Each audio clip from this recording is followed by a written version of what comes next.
आपके सामने ये जूम लाइब्रेरी का एक क्लिप है। जूम लाइब्रेरी आपकी बाकी जो फिजिकल लाइब्रेरीज होती है उसी का एक वर्चुअल कॉन्सेप्ट है। यहाँ पर आप यूपीएससी, स्टेट पीसीएस या फिर किसी दूसरे कॉम्पिटिटिव एग्जाम्स के लिए जो बाकी लोग प्रिपरेशन कर रहे हैं उनके साथ एक नॉन डिस्टर्बिंग एनवायरनमेंट में अपनी पढ़ाई कवर कर सकते हो। एंड आपको एक ऑर्गेनाइज एनवायरनमेंट मिलता है जहाँ कोई डिस्टर्बेंस भी नहीं होती है। प्लस में आपके सिटिंग आवर्स बहुत अच्छे से इंप्रूव हो जाते हैं।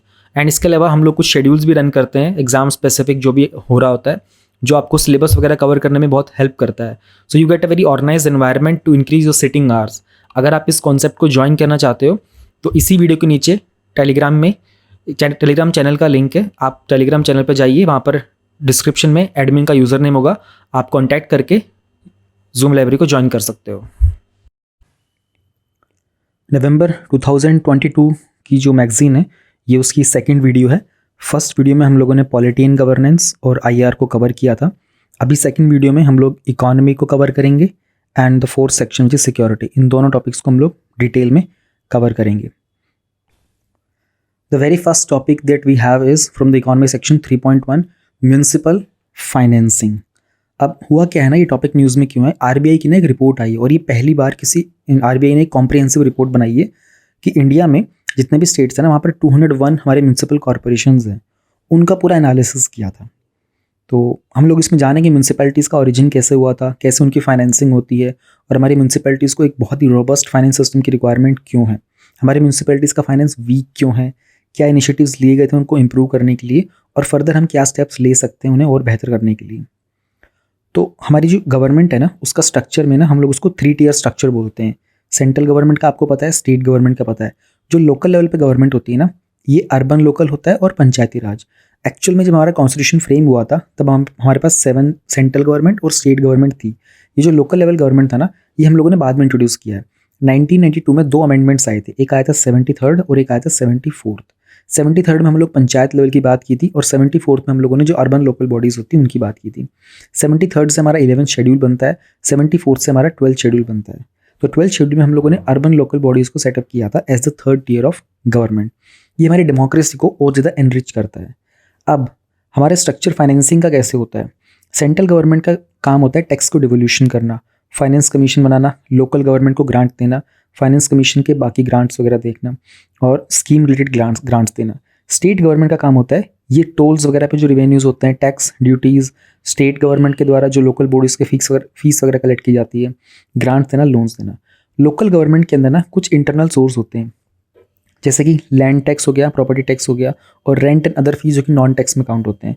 एंड कुछ एक्सटर्नल होते हैं जैसे ग्रांट्स और लोन मिलता है स्टेट गवर्नमेंट से आता है, डोमेस्टिक इंस्टीट्यूशन से आता है, फाइनेंशियल इंटरमीडिएट से आता है। तो ये कुछ सोर्सेज होते हैं फाइनेंस के जहाँ से पैसा आता है। अब फाइनेंस ऑफ म्यूनिसिपैलिटीज़ को अगर हम लोग देखते हैं तो हमारा जो 74th अमेंडमेंट था ना 12th शेड्यूल में हमने 18 फंक्शंस डिफाइन किए थे जिसमें स्टेट गवर्नमेंट म्यूनिसिपैलिटीज़ को असाइन करेगी। उसके लिए कुछ म्यूनिसिपल लॉज होते हैं स्टेट लेवल पर। अब ये जो अमेंडमेंट था ना इसमें इन्होंने कोई म्यूनिसिपल की फाइनेंस लिस्ट प्रोवाइड नहीं की थी, ये सारा का सारा छोड़ दिया गया था कि स्टेट गवर्नमेंट्स अपने आप डिटरमाइन करेंगी।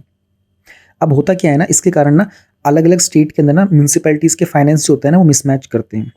उनके फंक्शनिंग जो असाइन किए जाते हैं अर्बन लोकल बॉडीज़ को, हो सकता है कि हिमाचल प्रदेश में कुछ असाइन किया जाएगा, असम में कुछ होगा, कर्नाटका में कुछ होगा, इनमें मैच नहीं हो पाता है क्योंकि स्टेट गवर्नमेंट के ऊपर डिस्क्रिप्शन पर होता है। तो राइट नाउ हमारे जो इंडिया में म्यूनिसिपैलिटीज़ वगैरह म्यूनिसिपल्स है उनका फाइनेंस का स्टेटस क्या है। अगर हम लोग सारे के सारे बजट साइज़ की बात करते हैं ना, ओवरऑल जो हमारे एमसी यानी कि जो म्यूनिसिपल कॉर्पोरेशंस होते हैं इनके ओवरऑल बजट की साइज़ की बात करते हैं तो ये हमारा सेंट्रल और स्टेट गवर्नमेंट से बहुत ज़्यादा छोटा है। फिर कोई ऐसा डिस्टिंक्ट राइज नहीं देखने को मिला है 1946 से लेकर के 1947 के आसपास तक की अगर हम लोग बात करते हैं ना, तब से और अब तक में कोई खास राइज नहीं हुआ था इनके फाइनेंस के अंदर। एंड जो भी कॉम्पोजिशन रहा है म्यूनिसिपैलिटी के रेवेन्यू का वो भी बहुत ओवर द टाइम बहुत कंसिडरेबली चेंज हुआ है ना। उसमें रिलाय ट्रांसफ़र के ऊपर डिपेंडेंसी ज़्यादा है या rather than creating sources of revenue. अगर हम लोग बोरोइंग की बात करते हैं कि हमारे जो म्यूनिसिपल कॉर्पोरेशन होते हैं उनके पास पैसा आएगा, कुछ तो वो टैक्स से जनरेट कर लेंगे, कुछ वो बोरो भी तो करते हैं ना, कि बोरो वाला जो पार्ट है ना ये भी तकरीबन 0.5% तक ही रहा है, इससे ज़्यादा कुछ हो नहीं पाया, बहुत ही मिनिस्क्यूल है, which is a very very small amount. तो ये हमारा स्टेटस है। अब हमें ये देखना पड़ेगा, हमारा जो आरबीआई की रिपोर्ट है ना उसने कुछ चीज़ें बताई थी वो हम लोग देखेंगे, उसकी वीकनेस देखेंगे। एक्चुअल में तो रिपोर्ट ने यही बताया था कि इंडिया में जो म्यूनिसिपल कॉर्पोरेशंस वगैरह होते हैं ना इनका जो स्टेटस है बहुत वीक है। अब हमें इसको रोबस्ट क्यों बनाने की ज़रूरत है। एक तो ना हमारी जो पॉपुलेशन की डेंसिटी है ना वो अर्बन एरियाज़ में बहुत इंक्रीज़ हो रही है। चलो मैं यहाँ से आपसे एक छोटा सा सवाल पूछता हूँ, कमेंट सेक्शन में बताना। इसको ना कमेंट सेक्शन बताने की ना अर्बन लर्निंग बोलते हैं। और मैं आपको थोड़ा सा हिंट दूंगा, इंडिया के अंदर हाईएस्ट पॉपुलेशन की डेंसिटी कौन से सिटी में है? मैंने सिटी पूछा है आपसे, ये आपका क्वेश्चन है। और ये आपको ना मेंस में आंसर राइटिंग में यूज़फुल होता है, मेंशन करना होता है, इसलिए मैं आपसे पूछ रहा हूँ ये वाला क्वेश्चन। तो हम अगर हमारी डेंसिटी इंक्रीज़ हो रही है कंट्री के अंदर, तो हमको इंफ्रास्ट्रक्चर भी बेहतर चाहिए। उसके लिए हमको लोकल गवर्नमेंट के पास ज़्यादा फाइनेंसेस भी होने चाहिए, तभी तो लोकल गवर्नमेंट सिटीज़ के अंदर सड़कें अच्छी बना पाएंगी, वाटर की फैसिलिटी, सीवेज की फैसिलिटी अच्छी दे पाएंगी। ये काम करना पड़ता है। फिर कुछ जो भी एसेंशियल सर्विसेज होती है ना शहर के अंदर, तो जो ऑलरेडी एग्जिस्टिंग हमारी पॉपुलेशन है ना, उसके लिए भी जो फैसिलिटीज़ हैं वो भी हमारी एडिक्वेट नहीं है, वो भी कम पड़ जाती हैं। और उसके लिए हम लोगों को डिपेंड करना पड़ता है दूसरे पर, स्टेट गवर्नमेंट के से ग्रांट्स लेने के लिए। फिर जब डिपेंडेंसी होती है सेंट्रल और स्टेट गवर्नमेंट के ऊपर, तो इनकी फाइनेंशियल ऑटोनॉमी हाथ से चली जाती है। एंड अगर हमें बात करनी है, हमें फ्यूचर में एयर वाटर पोल्यूशन को भी हैंडल करना है, हमें सस्टेनेबिलिटी पे काम करना है, हमें इनोवेटिव और एप्रोप्रिएट टेक्नोलॉजीज पे काम करना है, देन हमको बहुत ही रोबस्ट फाइनेंस सिस्टम की रिक्वायरमेंट है। ये थोड़ा ग्राफ दिया गया है, आपकी इच्छा है अगर आप इसे नोट डाउन करना चाहें तो, अदरवाइज थोड़ा सा डिफिकल्ट डेटा है। जैसे अगर हम लोग ब्रिक्स की बात करते हैं, Brazil, Russia, India, China, south Africa countries की, तो उसमें अगर हम इंडिया को हटा देते हैं कुछ देर के लिए, just to understand the scenario, तो ब्राज़ील, रशिया, चाइना और साउथ अफ्रीका, इसमें चाइना एक ऐसा कंट्री है उसमें जो उनका जो म्यूनसिपैलिटीज़ आती है ना, लोकल जो गवर्नमेंट है वहाँ पर चाइना में भी, उनका जो अमाउंट आता है उनके पास, लोकल गवर्नमेंट के पास, उसमें मोस्टली जो उनका अमाउंट होता है ना, आप देखोगे ब्लू कलर में, टैक्स से ज़्यादा आता है। और जो बाकी गवर्नमेंट का ग्रांट होता है वो कम से कम होता है। फिर अगर हम देखते हैं साउथ अफ्रीका में, तो साउथ अफ्रीका में जो नॉन टैक्सेबल सोर्स होता है ना रेवेन्यू का, वो ज़्यादा है। रशिया और ब्राज़ील के अंदर चीज़ें बहुत सिमिलर सी हैं, उसमें नॉन टैक्सेबल कम है, कुछ टैक्सेबल है, लेकिन मोस्टली जो है वो सेंट्रल गवर्नमेंट से आ रहा होता है। और ये 2020 का डेटा है। अब हम लोग जरा इंडिया स्पेसिफिक चीज़ें देख लेते हैं। अगर हम लोग इंडिया में देखते हैं तो ओवर द ईयर, पिछले डेकेड में, यानी कि पिछले 10 साल के अंदर, हमारा जो टैक्स रिवेन्यू था ना, जो भी हमारे अर्बन लोकल ग्रुप्स वगैरह होते हैं, वो डिक्रीज सा होता दिखाई देगा आपको, थोड़ा सा ये डाउनफॉल की तरफ दिखाई देगा। एंड जो हमारा सेंट्रल गवर्नमेंट की तरफ से, स्टेट गवर्नमेंट की तरफ से जो ट्रांसफर आता है ना, वो आपको थोड़ा ब्रॉड होता दिखाई देगा। और जो कि हमारा नॉन टैक्सेबल है वो ऑलमोस्ट सेम सा ही चल रहा है, उसमें कुछ खास बदलाव नहीं हुए हैं। तो कह सकते हैं कि हमारा जो टैक्स रिवेन्यू था हमारे म्यूनसिपैलिटीज़ में, ओवर द ईयर्स वो डिक्लाइन ही हुआ है। अब हमारे म्यूनसिपल कॉर्पोरेशंस, म्यूनसिपैलिटीज़ जो है ना, ये इतने वीक क्यों है, इनका फाइनेंस इतना वीक क्यों चल रहा है? एक तो ना ये लोग अपनी बैलेंस शीट मेंटेन ही नहीं करते, पब्लिक डोमेन में प्रेजेंट ही नहीं कर रखी, तो कोई अकाउंटेबिलिटी नहीं है सिस्टम की। आज भी ये लोग अपना कैश सिस्टम यूज़ कर रहे होते हैं ना, कोई अकाउंटिंग का स्टैंडर्ड ही नहीं इनके पास जो फॉलो करते हो, तो दूसरे स्टेट्स के साथ कंपेयर करना बड़ा मुश्किल होता है।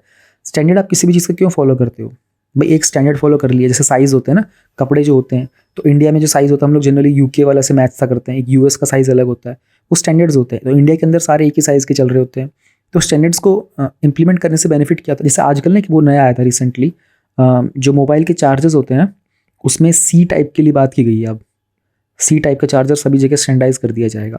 और ये एप्पल को भी बोला गया था कि आप भी अपना जो चार्जर है ना उसको सी टाइप में कर दो, उसको यूनिवर्सलाइज कर दो। तो उससे क्या होता है ना कि एक तो लोगों को ना फैसिलिटी मिल जाती है, कहीं पर भी वो चार्ज कर सकते हैं। पहले एक वो नोकिया का आया करता था, उसे हम लोग बोलते थे पतली पिन वाला चार्जर, हम सबके बचपन में था वो।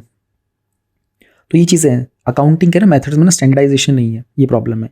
फिर हर्डल्स बहुत सारे होते हैं, इन लोगों को ना कैपिटल मार्केट्स का एक्सेस नहीं मिल पाता है। अब कैपिटल मार्केट में क्या होगा?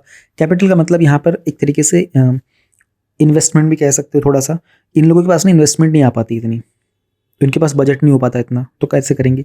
फिर इनके बहुत सारे जो पहले के टैक्स वगैरह जो थे ना, उन सबको जीएसटी के अंदर सब्ज्यूम कर दिया गया था, ये भी एक प्रॉब्लम हो गई थी। स्टेट गवर्नमेंट से ना बहुत बार स्टेट फाइनेंस कमीशन जो होते हैं रेगुलरली सेटअप नहीं करती हैं, तो जो डेवोल्यूशन होता है वो मुश्किल होता है, तो स्टेट गवर्नमेंट के ऊपर डायरेक्टली इनको डिपेंड करना पड़ता है। फिर इनका जो बॉन्ड मार्केट है ना, ये बॉन्ड वाला टॉपिक आज हम लोग थोड़ा नीचे डिस्कस करेंगे। जो सॉवरेन बॉन्ड वाला टॉपिक आएगा ना, सॉवरेन ग्रीन बॉन्ड्स, उसमें थोड़ा सा बॉन्ड्स को समझेंगे। तो ये जो मोस्टली हमारे जो म्यूनसिपैलिटीज़ होती हैं ना, इनका काम ये बॉन्ड्स वगैरह इशू नहीं कर पाते, तो इनको क्या करना पड़ेगा? अब बॉन्ड्स आप क्यों इशू करते हो भाई? आपने एक बॉन्ड इशू कर दिया कि हम लोगों को 1000 करोड़ की रिक्वायरमेंट है, ठीक है, और हम लोग इसके ऊपर 7% का कूपन लगाएंगे, यानी कि आप हमें 1000 करोड़ दोगे तब 7% के हिसाब से उसमें इंटरेस्ट लगा कर आपको रिटर्न कर देंगे 10 साल में या 5 साल में, ऐसे। अब ये लोग ऐसा कर ही नहीं सकते, इनका जो बॉन्ड मार्केट है बहुत ही नेसेंट, बहुत एकदम नया सा है, बच्चा सा है, तो इनको बैंक से डायरेक्टली बोरो करना पड़ता है, बॉन्ड ये इशू कर नहीं पाते हैं। टैक्स कलेक्शन का प्रॉपर्ली हो नहीं पाता। अगर हम लोग OECD कंट्रीज़ का कंपैरिजन ही कर लेना, इंडिया के अंदर जो प्रॉपर्टी टैक्स कलेक्शन है ना वो लोवेस्ट है OECD कंट्रीज़ के अंदर। फिर जो भी इनको ट्रांसफर ऑफ ग्रांट होता है और जो एलोकेट किया जाता है, एलोकेट का मतलब मान लो स्टेट गवर्नमेंट है, फॉर कोई भी एक स्टेट लेते हैं, फॉर एग्जांपल एमपी ले लिया, मध्य प्रदेश, एक एग्जांपल ले रहा हूँ मैं रफ, इसका कोई रियल लाइफ डेटा से कोई संबंध नहीं है। एमपी गवर्नमेंट बोलती है कि लोकल गवर्नमेंट को एक काम करो 500 करोड़ दे दो, तो एलोकेट ये किया गया है, पर पता चलता है कि आते सिर्फ 300 करोड़ ही है, 200 करोड़ कहाँ चले गए, किसी और चीज़ के लिए बीच में डाइवर्ट कर दिया गया, ये प्रॉब्लम होती है। तो ऐसा भी प्रॉब्लम देखने को मिला था, ये भी समस्या है एक। अब क्या कुछ इनिशिएटिव्स लिए गए थे इन म्यूनसिपैलिटीज़ के फाइनेंशियल हेल्थ को बेहतर करने के लिए। जो हमारा 15 फाइनेंस कमीशन था ना, उन्होंने कहा था कि 4.3 लाख करोड़ का ग्रांट दे दो लोकल गवर्नमेंट को 2021 से लेकर 2025 तक का, और ये अभी तक का लोकल बॉडीज को दिया हुआ सबसे लार्जेस्ट शेयर है। देखो जो ग्रांट होता है ना, जैसे आपके माँ बाप आपको जो पैसे देते हैं ना पॉकेट मनी, वो ग्रांट होता है क्योंकि वो आपसे वापस नहीं लेंगे। एक होता है क्रेडिट, जैसे लोन हो गया, तो लोन अगर कोई देगा तो आपसे वापस लेगा रेट ऑफ इंटरेस्ट के साथ। तो सेंट्रल गवर्नमेंट की तरफ से, स्टेट गवर्नमेंट की तरफ से ना कुछ ग्रांट भी आते हैं कि ये तो पैसा आपका बनता है, ये आप इस्तेमाल करो आराम से। फिर डिपार्टमेंट ऑफ इकोनॉमिक अफेयर्स जो है which comes under ministry of finance, उन्होंने कुछ गाइडलाइंस भी बताई थी म्यूनिसिपल बॉन्ड्स के लिए। सेंट्रल गवर्नमेंट ने क्रेडिट रेटिंग भी स्टार्ट किया था इनका, म्यूनसिपैलिटीज़ वगैरह का, तो एक रिफॉर्म एजेंडा के तौर पर जो अमृत प्रोग्राम है ना उसमें। अब क्रेडिट रेटिंग का जो टॉपिक है ना, ये आगे आज इसी वाले में है, इसी वीडियो में आप लोग देखोगे, तो वहाँ से आप क्रेडिट रेटिंग को आराम से समझ जाओगे। तो ये बॉन्ड मार्केट और ये क्रेडिट रेटिंग, ये दो टॉपिक अभी आगे डिटेल में आएंगे। ये कुछ चीज़ें हैं गवर्नमेंट ने इनिशिएटिव स्टार्ट किए थे एंड ये कुछ प्रॉब्लम्स थी। अब जरा ये देख लेते हैं कि इनको और बेहतर करने के लिए हम क्या कर सकते हैं। एक तो कैपिटल मार्केट को हमें टैप करना पड़ेगा, वही इन्वेस्टमेंट वाला, और इसमें म्यूनसिपल बॉन्ड्स के ऊपर काम करना पड़ेगा ताकि ये लोग खुद पैसा रेज कर सकें। एंड इसके लिए हम लोग एक स्पेशल पर्पस व्हीकल, जिसको हम लोग शॉर्ट में SPV लिखते हैं, उसको हैंडल कर सकते हैं। जैसे चाइना के पास ना एक चाइना का ना लोकल गवर्नमेंट फाइनेंसिंग व्हीकल है, वो अपने आप में ना एक इन्वेस्टमेंट कंपनी है, ये इनके बॉन्ड्स वगैरह को बॉन्ड मार्केट में बेचता है रियल एस्टेट डेवलपमेंट के लिए, तो ये इनके लिए स्पेशल पर्पस व्हीकल का काम करता है। फिर पूल्ड फाइनेंसिंग कर सकते हैं। कभी कभी क्या होता है ना, जो अर्बन लोकल बॉडीज़ होते हैं ना, ये मल्टीपल स्टेट्स के, मान लो हिमाचल प्रदेश हो गया, मध्य प्रदेश हो गया, महाराष्ट्र हो गया, केरला हो गया, कोई भी स्टेट हो गया, या फिर हम एक काम करते हैं सिर्फ एक स्टेट की बात कर लेते हैं, कोई भी स्टेट लेते हैं एग्जाम्पल के लिए, जैसे वेस्ट बंगाल ले लिया मान लो, तो वेस्ट बंगाल की जितने भी अर्बन लोकल बॉडीज़ होते हैं ना, ये ULBs, urban local body 1, urban local body 2, अलग अलग डिस्ट्रिक्ट के अंदर, ये छोटी छोटी जो होती है ना, व्हाट दे कैन डू, इसके सब मिल करके ना एक साथ पैसा उठा सकते हैं, है ना। अब इनिशियल जो कॉस्ट ऑफ बॉन्ड होगी ना इशुएंस की, ये प्रोबेबली हाई होगी, होती है, तो छोटे जो स्टार्टिंग में जब आप बहुत बड़ा अमाउंट उठाते हो तो आपके अकेले के लिए ईजी नहीं होता, और आपकी क्रेडिट रेटिंग ऐसी होती भी नहीं है। तो what they can do, pooling कर सकते हैं, पूल्ड फाइनेंसिंग कर सकते हैं, मिल करके उठा सकते हैं। उसमें क्या होगा कि एक के ऊपर प्रेशर भी नहीं आएगा, और कहीं ना कहीं से वो जो पूल्ड अमाउंट होता है ना, वो रिटर्न होता रहेगा किसी ना किसी की तरफ से। फिर इनकी बेहतर, अभी सिंस हम लोगों ने देखा कि म्यूनसिपल बॉन्ड का मार्केट जो है वो थोड़ा नेसेंट स्टेज पे है, अभी बचकाना सा है थोड़ा, इसमें हम लोग क्या कर सकते हैं ना, कुछ क्रेडिट रेटिंग जो होती है ना उसको और बेहतर कर सकते हैं। और लैंड बेस्ड फाइनेंसिंग, जो कि अभी तक इन्होंने ट्राई नहीं किया था, जैसे कि कुछ वैकेंट लैंड टैक्स हो सकता है ना, इसको भी स्टार्ट कर सकते हैं। यानी कि कभी कभी क्या होता है ना, गवर्नमेंट कोई पर्टिकुलर लैंड को ना अलोकेट कर देती है कि ठीक है भाई, ये जो ज़मीन है और इसको हमने इस पर्पज़ के लिए एलोकेट किया। फॉर एग्जांपल किसी कोई स्कूल के लिए एलोकेट किया था, लेकिन जो रिस्पॉन्सिबल बॉडी है ना, उसने उसको अभी तक बनाया नहीं, उसका कंस्ट्रक्शन स्टार्ट नहीं किया, तो उस पर टैक्स लगा दो कि ये वैकेंट लैंड है ना, उसका वैकेंट लैंड का टैक्स लग जाएगा। एक 2 पार्ट प्रॉपर्टी टैक्स लग सकता है with higher rate for the land then buildings. एक जो स्टैंप ड्यूटी होती है ना, जो क्या कहते हैं प्रॉपर्टी वाला जो टैक्स होता है, वो स्टेट गवर्नमेंट के द्वारा कलेक्ट किया जाता है ना, उसको लोकल गवर्नमेंट के साथ शेयर किया जा सकता है। फिर डेवलपमेंट के द्वारा जो इम्पैक्ट हो रहा होता है उस पर एक फीस लगा सकते हो, लैंड को मोनेटाइज कर सकते हो। ये अलग अलग चीज़ें हैं, देखो ये इनोवेटिव आइडियाज़ हैं सारे के सारे, ठीक है। ये आप लोगों को ध्यान रखने होंगे जब आप कल को you become the IAS officer, you need to make sure यार ये भी तो इनोवेटिव आइडियाज़ हैं, हम लोग अपनी सिटीज़ में ये भी तो इम्प्लीमेंट कर सकते हैं ना। वो आपको देखना पड़ेगा कि अर्बन लोकल बॉडीज़ के जो 18 फंक्शंस हैं उसमें कहाँ कहाँ आपके पास पावर होती है, अथॉरिटी कहाँ होती है कि आप कर सकते हो क्या नहीं कर सकते। But these are like potential points जहाँ से पैसा और रेज किया जा सकता है। अभी डेवलपमेंट वाला कितना अच्छा है कि अगर डेवलपमेंट आप कर रहे हो तो कोई तो इम्पैक्ट होगा उसका, उसके ऊपर एक फ़ीस लगा दो, मे बी एनवायरनमेंट संबंधी लगा दो कोई फीस, ऐसे करके। फिर हमारी अकाउंटिंग का हम लोगों ने इशू देखा था, तो 15 फाइनेंस कमीशन ने कहा था कि जो ऑडिटेड अकाउंट्स होते हैं ना म्यूनसिपल कॉर्पोरेशंस के, उनको सबको ऑनलाइन सेटअप कर दो। अब इससे क्या होगा कि अच्छी डायरेक्शन मिल जाएगी इनको एक साथ स्टैंडर्डाइज करने के लिए। फिर डिजिटलाइजेशन करना ज़रूरी है, एक वेब बेस्ड का गवर्नेंस सिस्टम लेके आओ ताकि जो भी काम किया रहता है, जो भी फंक्शनिंग होती है, उसको ईजिली एक्सेस किया जा सके। See anything that we do, जो भी हम लोग लेवल पे करते हैं यानी इलेक्ट्रॉनिक करते हैं, उसको हम लोग efficient, transparent, accountable, comprehensive, integrated बनाने के लिए करते हैं। तो ये था हमारा पूरा का पूरा म्यूनसिपल फाइनेंस का, और होपफुली आप लोगों को समझ में आ गया होगा। ईजी टॉपिक है, कोई बहुत खास टफ नहीं है, बट इंपॉर्टेंट ये था कि ये this is a first ever comprehensive analysis of this municipal finances, तो इसलिए आपको समझना जरूरी है। ये तो फैक्चुअल इन्फॉर्मेशन है। इसमें जो 18 फंक्शंस है ना, ये आप रीड कर लेना। ये आपकी इंडियन पॉलिटी की बुक में गिवन है। इसमें 18 हैं, और जो हमारा 11th शेड्यूल है ना, उसमें आई थिंक 29 है पंचायत वाले।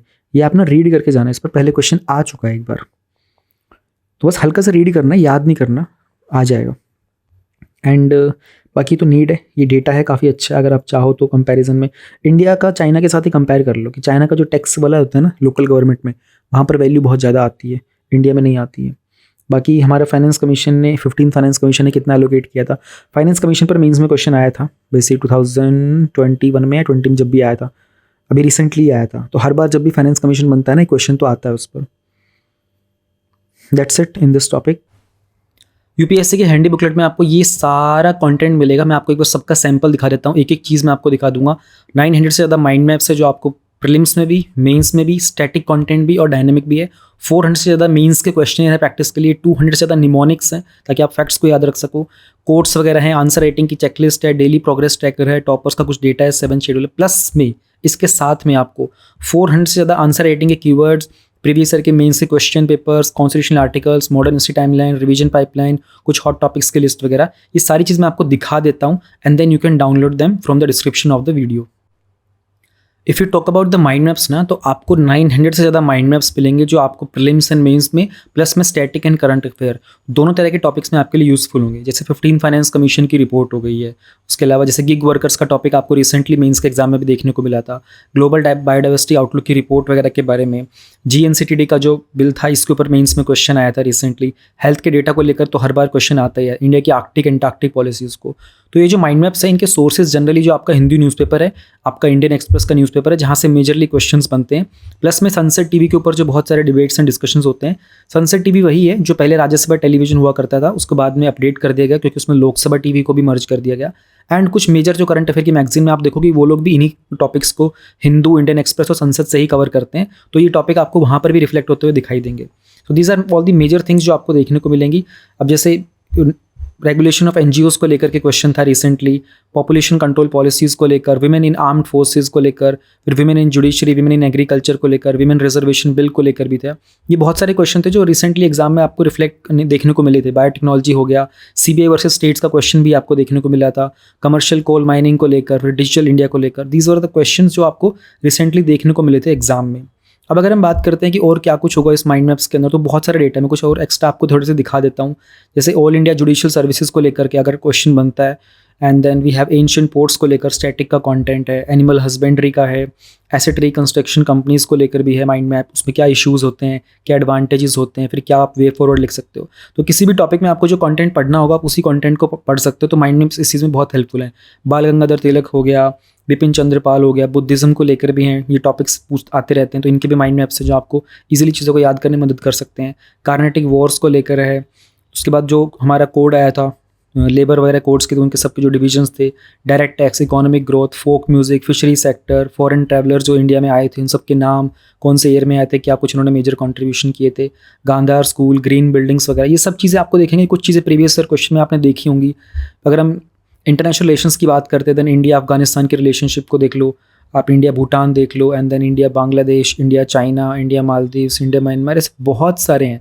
900 प्लस है। महात्मा गांधी, लाला लाजपत राय, जैनिज़्म को लेकर, मैरिज को लेकर, और रिसेंटली नेशनल पार्क्स में क्या होता है, वाइल्ड लाइफ सेंचुरीज़ में क्या कुछ होता है, प्रोटेक्टेड एग्रीकल्चर जोन्स क्या होते हैं, मनरेगा के अंदर क्या कुछ रिफॉर्म्स लाए गए, उसमें मनरेगा का भी पार्ट है। सीड इंडस्ट्री, सी लेवल राइज होना, स्कूल्स ऑफ फिलॉसफी जो हम लोग पढ़ते हैं हिस्ट्री में, skill development, soil health scheme को लेकर के, प्रधानमंत्री फसल बीमा योजना हो गया। इतने सारे टॉपिक्स हैं कि जो सब कुछ आपका सिलेबस पॉइंट ऑफ व्यू से, कि कोई भी ऐसी चीज़ ना हो, WTO को लेकर के और उसकी क्या कुछ डेवलपमेंट्स होती रहती हैं। हर बार WTO से एक ना एक क्वेश्चन आता ही आता है प्रीलिम्स में। Self employment, state finances, rules of origin का था, FDI पॉलिसी, राष्ट्रीय कृषि योजना, PM किसान सम्मान निधि वगैरह। So all the content which is directly related to your UPSC syllabus जो प्रीलिम्स और मेंस में मिलेगा। स्टैटिक भी है, and then dynamic content is also there. तो यू नो कि आपको टॉपिक में से कौन सी चीज़ पढ़नी, कौन सी इग्नोर करनी, वो वाला पार्ट माइंड मैप से बहुत ईजी हो जाता है। लाइक गगनयान के व्हीकल के बारे में जानना हो, रशियन कनेक्शन क्या है, सिग्निफिकेंस क्या है, तो माइंड मैप से वो चीज़ों को पढ़ना आसान हो जाता है। फिशरी सेक्टर में उसमें इश्यूज़ क्या चल रहे हैं, वेरियस इंटरवेंशन क्या है, रिसेंटली ड्राफ्ट क्या आया था। इस तरीके से ये जो माइंड मैप्स हैं आपके लिए बहुत हेल्पफुल होते हैं, चीज़ों को आसान कर देते हैं। अब मैं आपको निमोनिक्स दिखाता हूँ। तो निमोनिक्स आपको फैक्चुअल चीज़ें याद करने में बहुत ज़्यादा हेल्प करेंगे, जैसे fundamental duties, rights, keyword, directive principle, schedules of constitution. Polity के तो बहुत ज़्यादा हैं, 8 शेड्यूल, क्विक नोट्स, आर्टिकल्स वगैरह को लेकर, इंडियन स्टेट्स का फॉर्मेशन कैसे हुआ, सोर्सेज क्या थे इंडियन कॉन्स्टिट्यूशन के, रिवर्स और डैम प्रोजेक्ट्स कौन से डिफरेंट स्टेट में, different national parks and wild life sanctuaries है किस स्टेट में, थर्मल पावर प्लांट्स कौन से स्टेट्स में, इनको आपको दिखा देता हूँ और भी आगे जाके। फिर बहुत सारे रैंडम भी है, प्रिंसिपल्स क्या होते हैं जैनिज्म के, Delhi Sultanat, first 5 year plans, different countries कौन सी कैस्पियन सी के पास, 7 hills of Rome, 7 fields of rainbow revolution, Malacca strait, Adriatic sea की कंट्रीज़ वगैरह को लेकर। तो there are more than 200 mnemonics जो आपको बहुत सारा फैक्चुअल डेटा याद करने में मदद कर सकते हैं, जिन्हें आप अपनी चीज़ों को, अब देखो ऐसा है कि सबकी अपनी अपनी डिमांड होती है। किसी को फंडामेंटल ड्यूटीज़ वैसे ही याद हो जाती हैं, then they don't need to go through them. But किसी को वाइल्ड लाइफ सेंचुरीज याद करने में बहुत प्रॉब्लम होती है, वो इन डेटा को यूज़ कर सकता है एंड अपनी नीड्स के हिसाब से। इट्स नॉट नेसेसरी कि आपको सब चीज़ें याद करनी, जैसे शेड्यूल्स ही याद करने हैं, टीयर्स ऑफ ओल्ड पीएम के, तो ये ईजिली अवेलेबल हो जाएंगे। आपको सिटीजनशिप को लेकर के कैसे एक्वायर करना होता है, तो you can use this word brand करके। बहुत सारी चीज़ें अलग अलग हिसाब से। 92nd अमेंडमेंट में 8 शेड्यूल में 4 लैंग्वेजेस यूज़ की हुई थी, तो उसमें BDMS आप यूज़ कर सकते हो, BDS डिग्री को यूज़ कर सकते हो। कुछ में तो एक चीज़ के दो आपको निमोनिक्स मिलेंगे, ताकि आपको जो याद करने में आसानी आप वो यूज़ कर सकते हो। तो कंट्री वाइज थे ये बहुत सारे देखोगे। तो रिवर्स और डैम प्रोजेक्ट्स हैं, ओडिशा के अंदर हैं, तो उसका शॉर्टकट है Jalapet is a mechanic in Odisha, Baleen who lives in Chile, Maha and Hira speaks Odissi language, तो महानदी और हीराकुंड डैम हो गया। तो रिवर के ऊपर कौन सा डैम है उसके हिसाब से भी देर आर मोर देन 200 जो आपको एग्जाम में बहुत यूजफुल रहेंगे।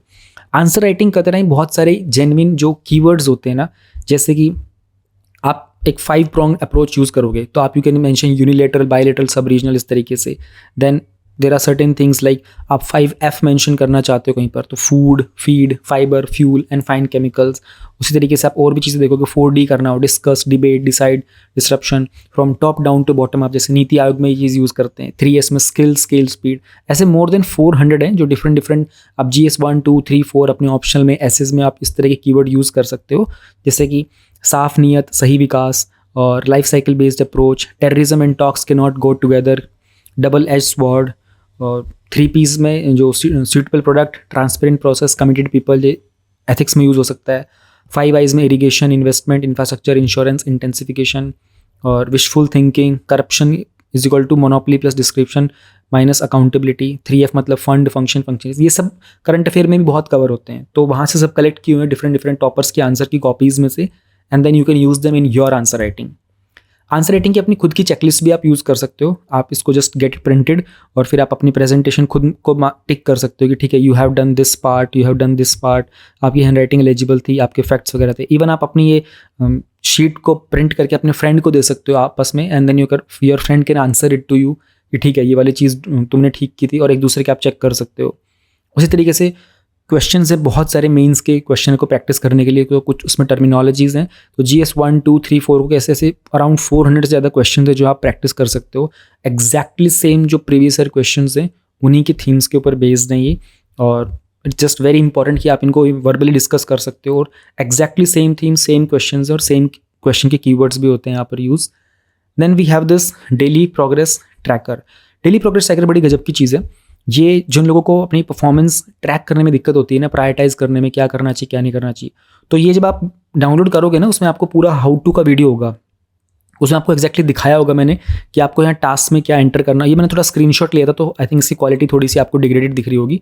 इसमें होता क्या है ना, यहाँ पर अपना आप टास्क मेंशन करते हो, उस टास्क में आपको क्या करना है वो आप यहाँ मेंशन करते हो, उसका एक टारगेट रखते हो, उसमें आप खुद को मार्क्स देते हो, तो आपकी परसेंटेज आपको डेली पता चलती है, आपको 5 दिन का अपना एवरेज पता चलता है, एंड आपका एक ग्राफ प्रिपेयर होता रहता है यहाँ पर, जैसे कि ये रहा आपके सामने। अब आपने पॉलिटी का कोई काम करना था, आपको चैप्टर 5 करना है 2 घंटे में, टोटल आपको 10 मार्क्स थे, आपने खुद को पूरा कर लिया तो 10 मार्क्स दे दिए। तो आपकी फर्स्ट डे के आपने सारे काम कैसे कैसे किए, कोई काम आपने कम किया तो आपने खुद को 7.5 दिए, कोई काम आपने किया ही नहीं तो आपने 0 छोड़ दिया। तो अकॉर्डिंगली आपकी डेली परसेंटेज आपको पता चलती रहेगी। फिर आपको अपने 5 दिन की एवरेज मिल जाएगी कि आपका 5 दिन का 71% था। इस तरीके से अगर आप डेली का देखोगे 5 दिन का आपका 85% से अगर ऊपर जाएगा ना, तो आपकी प्रिपरेशन सही चल रही है। तो ऐसा ही आपको ग्राफ मिलता रहेगा, अच्छा ठीक है डे 1 मेरा ठीक था, डे 2 में नीचे आ गया, देन डे 4 में थोड़ा मैंने इंप्रूव किया, डे 5 में मैंने बहुत इंप्रूव किया। ये ट्रैक करने में बहुत हेल्प करता है। जब आप डाउनलोड करोगे ना ये, तो आपको इसकी एक्सेल फाइल भी मिलेगी और आपको इसमें एक हाउ टू की वीडियो मिलेगी 5-7 मिनट्स की, उसमें मैंने एक्जैक्टली बता रखा है कहाँ पे क्या टाइप करके आप इसको ईजिली यूज़ कर सकते हो। सेम से पैटर्न के ऊपर अपना एक रिपीटेशन का पाइपलाइन भी होता है। आप उसमें चीज़ें सोने से पहले आपको क्या करना है, सोते हैं से बाद में आपको क्या रिपीट करना है, ताकि आप भूलो ना। देयर आर मैनी थिंग्स जो आपको एक दिन करनी होती है, दूसरे दिन करनी होती है, सुबह शाम। तो ये भी मैंने एक्जैक्टली हाउ टू वीडियो दिखा रखी है। यहाँ पे बहुत ज़्यादा एक्सप्लेन करूँगा तो टाइम लग जाएगा। यहाँ पे एक सैम्पल सा दिखा रखा है कि ऐसा कुछ आपको मिलेगा, फिर हाउ टू वीडियो से आप इसको एडिट करके अपना टॉपिक सेटअप कर सकते हो। कॉन्स्टिट्यूशनल आर्टिकल्स हैं, बहुत जगह यूज़ करने होते हैं। GS2 में तो पूरा का पूरा ही यूज़ करना होता है आपको, तो इनको याद करने के लिए आसान से एक फ्री में एक PDF है साथ में, आप बहुत इजीली इसमें सर्च कर सकते हो and you can simply use them. Same तरीके से मॉडर्न हिस्ट्री की टाइमलाइन भी 1800 से नाना फडणवीस की डेथ से लेकर के, ये चीज़ें बहुत हेल्पफुल रहती हैं इवन प्रीलिम्स में, मेंस में याद करने के लिए, फैक्चुअल डेटा मेंशन करने के लिए। प्रीवियस ईयर के मेंस के अगर आप क्वेश्चन देखोगे तो दोनों तरीके से हैं। ये टाइप वाइज हैं, लाइक पहले हिस्ट्री में आर्ट एंड कल्चर के, एंशिएंट के अलग से, और सेम ही आपको आगे मिल जाएंगे। ये 1999 से हैं, तो ये पूरा का पूरा पेपर वाइज है, तो दोनों टाइप के आपको मिल जाएंगे। फिर वो आपकी चॉइस है आप कैसे यूज़ करना चाहते हो। देन वी हैव कोट्स वगैरह। अब जो कोट्स है ना, उनमें एक चीज़, दो चीज़ देखेंगे। एक तो टाइप वाइज हैं, लाइक एजुकेशन के सारे कोट्स हैं, ठीक है, और फिर है ऑथर वाइज, बेसिकली जो लीडर्स वगैरह थे उनके नाम के, लाइक गांधी जी के सारी कोट्स यहाँ पर हैं, अंबेडकर जी की हैं, अरिस्टोटल वगैरह की हैं। इसमें मैंने डिफरेंट क्या किया है, I have tried to put in bringing the smallest quotes. जैसे कि अगर आप ऑफ्रा विनफ्री की देखोगे तो turn your wounds into wisdom, ये बहुत जगह आप यूज़ कर सकते हो। इवन GS 1, 2, 3, 4 ऐसे में ऑप्शन में कहीं यूज़ कर सकते हो। मैंने कोशिश ये की कि सबसे छोटी वाली जो कोट्स हो सकती है ना, मैक्सिमम पॉसिबल, उनको पुटअप करने की, क्योंकि उनको याद करना ईजी होता है। लंबे लंबे कोट्स को ना याद करने में बहुत दिक्कत होती है। देन टॉपर्स का कुछ डेटा है जो आपको बहुत अच्छे से आप इनको ट्रैक कर सकते हो कि यार किस टॉपर के कितने मार्क्स वगैरह कहाँ कहाँ आ रहे थे, तो आपको एक्जैक्टली परफॉर्म कहाँ करना है। तो 2014 से 2021 तक के टॉपर्स का कुछ डेटा है, यू कैन चेक देम कि यार किस टॉपर की परफॉर्मेंस कितनी ऊपर थी, तो किस सब्जेक्ट में मुझे कौन से टॉपर का कौन से नोट्स पढ़ने चाहिए, वो सब आपको मिल जाते हैं। बट आपको थोड़ा डेटा चाहिए होता है। एंड अलॉन्ग विद दिस आपको ये भी पता होना चाहिए कि कौन से ईयर में कितने लोगों ने कितना परफॉर्म किया, कितने सिलेक्शन रेट चल रहा है। उसके अलावा कौन सा एजुकेशन बैकग्राउंड के लोग हैं जिनके सिलेक्शन ज़्यादा हो रहे होते हैं, किस तरह के एग्जाम में कितना एंट्रेंस आ रहा होता है, कौन से ऑप्शनल में सक्सेस रेट कितना चल रहा है। तो ये सब डेटा यहाँ पर है, आप इनको यूज़ कर सकते हो अपनी प्रिपरेशन में, अपनी चीज़ों को प्लान करने के लिए। तो ये आपको एडवांटेज मिलता है। और भी ऐसी 4-5 और फाइल्स हैं, अभी सैम्पल है थोड़ा, तो मैंने कम चीज़ें आपको दिखाई, और भी बहुत कुछ आपको साथ में मिलता है। अब बात करते हैं कंटेंट को डाउनलोड करने की, कुछ डिस्काउंट की, कुछ अपडेट्स की और कुछ वैलिडिटी की। तो जो आप वीडियो देख रहे हो, इसी वीडियो के डिस्क्रिप्शन में डाउनलोड का लिंक है, जब आप उस पर क्लिक करोगे तो सामने जो पेज है ये खुल जाएगा। अब इसमें डिफरेंट चीज़ें हैं। सबसे पहले जो रेड में है ये तो ओवरऑल है, यानी कि जो भी मैंने आपको कंटेंट दिखाया था प्लस में जो एडिशनल फ्री कंटेंट था वो भी आपको साथ मिलेगा। तो ये रेड वाले में ये पूरा का पूरा पैकेज एक साथ है। बट किसी को अगर पूरा पैकेज ना लेना हो, किसी को कुछ सेपरेट चीज़ें लेनी हो, जैसे सिर्फ निमोनिक्स या सिर्फ माइंड मैप या फिर सिर्फ प्रीवियस ईयर पेपर्स टाइप करके, तो वो अलग अलग जो लिंक्स हैं यहाँ से उनको डाउनलोड कर सकते हैं। जो अपडेट्स हैं वो सिर्फ all in one UPSC handy booklet पर ही मिलेंगे, और अपडेट्स की वैलिडिटी 3 मंथ्स की होती है। यानी कि अगर आप आज परचेज करते हो तो आज की डेट से अगले 3 मंथ्स तक अगर कोई अपडेट जनरेट होता है, वैसे जो कंटेंट है वो मोस्टली आपको अपडेटेड ही मिलेगा, बट जस्ट इन केस अगर कोई अपडेट जनरेट होता है, if the creator has, basically this is the description of the creator, तो वो आपको आपके ईमेल पर ही मिल जाएगा। जब आप ये PDF डाउनलोड करोगे ना, तो ये आपको आपके ईमेल पर ही डिलीवर होगा सारा कंटेंट। और आप चाहो तो ये जो कोड है UPSC 50 का, ये यूज़ कर सकते हो। ये सिर्फ आपको UPSC हैंडी बुकलेट पर अवेलेबल होगा, तो आपका जो प्राइस है वो ऑलमोस्ट 50% तक रिड्यूस हो जाएगा। अगर आप चाहो तो दूसरी चीज़ें भी डाउनलोड कर सकते हो। जब आप परचेज कर लोगे तो आपको अपने ईमेल पर जाना है, वहाँ आपको सर्च करना है इंस्टामोजो सर्च करते ही आपको 2 ईमेल्स मिलेंगे। एक पे आपका PDF का बिल होगा और दूसरे में आपकी ये जो इंडेक्स PDF होगी जिसमें आपका ये कंटेंट होगा। तो अगर जस्ट इन केस आपको वो सर्च करने में इशू हो रहा हो तो अपने ईमेल में आप इजीली सर्च करना इंस्टामोजो या फिर UPSC हैंडी बुकलेट, या फिर इस वीडियो के डिस्क्रिप्शन में टेलीग्राम चैनल का लिंक है, वहाँ से आप एडमिन को कॉन्टैक्ट करके भी अपने इस इशू के बारे में डिस्कस कर सकते हो। जस्ट इन केस अगर आपको ईमेल ना मिल रहा हो तो कोई भी जो कम्युनिकेशन होगा अपडेट वगैरह का भी, वो भी सब ईमेल के थ्रू ही होगा। जब आप प्रोडक्ट को परचेज करते हो तो विद इन 7 डेज आप उस प्रोडक्ट को अपने डिवाइस में डाउनलोड करके सेव भी कर सकते हो, तो वो आप हमेशा के लिए आपके पास रहेगा। तो आप कर लीजिएगा, द मोमेंट आप परचेज करो उसको अपने डिवाइस में सेव कर लेना, अपना खुद का एक बैकअप क्रिएट कर लेना। सारी फाइल डाउनलोडेबल है, आप हमेशा के लिए लाइफ टाइम उन फाइल्स को अपने पास रख सकते हो। डाउनलोड का लिंक डिस्क्रिप्शन में है, क्विकली परचेज करो, अदरवाइज ये डिस्काउंट जो कूपन है ये कभी भी खत्म हो सकता है, एक्सपायर हो सकता है। टॉपिक नंबर 3.2 है, एक रिपोर्ट आई है स्वामित्व स्कीम को लेकर के। तो स्वामित्व स्कीम हम लोगों ने पहले भी डिस्कस की हुई है और ये न्यूज़ में अक्सर बनी ही रहती है। ये माइंड मैप भी था, ये मैंने भी कवर किया हुआ है एंड चाहो तो माइंड मैप से पढ़ सकते हो, थोड़ा सा चीज़ों को कनेक्ट करना और भी ईजी हो जाता है रदर देन जो डायरेक्ट फॉर्मेट होता है। तो माइंड मैप्स का लिंक तो डाउनलोड के नीचे डिस्क्रिप्शन में गिवन है। Let us try to understand. एक एक्सपर्ट कमेटी ने इसको रिव्यू किया था, तो क्या बताया था, स्वामित्व स्कीम है क्या और ग्राम मानचित्र क्या होता है, किस तरीके से आत्मनिर्भर भारत के दौरान इसमें मदद की थी, कुछ ब्रॉड एरियाज़ जिसमें स्वामित्व स्कीम का इम्पैक्ट रहा था। तो आसान भाषा में अगर समझें तो हमारे जो गांव वगैरह होते हैं ना, गांव में खास करके जो रूरल एरियाज़ होते हैं, वहाँ पर जो ज़मीनें होती हैं, कोई भी हाउस होल्ड हो सकता है, उसके पास जो ज़मीन होती है ना, उसकी मैपिंग की जा रही है। इसमें हम लोग इस्तेमाल कर रहे हैं ड्रोन टेक्नोलॉजी का। एंड एक कोर्स करके भी है, कोर्स को इतना समझना ज़्यादा इंपॉर्टेंट नहीं है, ड्रोन टेक्नोलॉजी का ज़्यादा इंपॉर्टेंट है। तो हमारा एक टारगेट था 2021 से 2025 तक का, 5 साल का, कि तकरीबन 550 करोड़ रुपए लगाएंगे और ना मैपिंग करेंगे। तो इसमें मिनिस्ट्री ऑफ पंचायत राज है, जो भी स्टेट गवर्नमेंट होता है ना, उनका स्टेट का पंचायती राज है। सर्वे ऑफ इंडिया है, जो कि अपने आप में ओल्डेस्ट साइंटिफिक डिपार्टमेंट है, 1767 में बनाया गया था सर्वे ऑफ इंडिया। ध्यान रहे, सर्वे ऑफ इंडिया आता है department of science and tech के अंडर। इन सब ने मिलकर के क्या किया है, एक मैपिंग की जाएगी। अब उससे मैपिंग से फ़ायदा क्या होगा, एक तो जो ऑनर होता है ना, उसके पास अपनी प्रॉपर्टी का ना ऑनरशिप का राइट मिल जाएगा, जिसे हम लोग बोलेंगे रिकॉर्ड ऑफ राइट्स। तो उसे लीगल ऑनरशिप मिल जाएगी। कभी कभी लोगों को क्या दिक्कत होती है ना, लोन लेने जाते हैं ना, तो अपनी ज़मीन का ना प्रूफ नहीं दे पाते वो लोग, तो इस तरीके से ना वो ज़मीन का प्रूफ दे पाएंगे। फिर रूरल प्लानिंग जब करनी होगी ना, मान लो जो लोकल गवर्नमेंट होती है, उनको जब रूरल प्लानिंग करनी होती है, तब ये मैप्स बहुत यूज़फुल रहेंगे। देन प्रॉपर्टी को एक फाइनेंशियल एसेट के तौर पर यूज़ किया जा सकता है। एक तो ये हम लोगों ने देख लिया, लोन वगैरह मिल जाएगा। और जो ग्राम पंचायत का डेवलपमेंट प्लान होता है ना, जीपीडीपी बोलते हैं।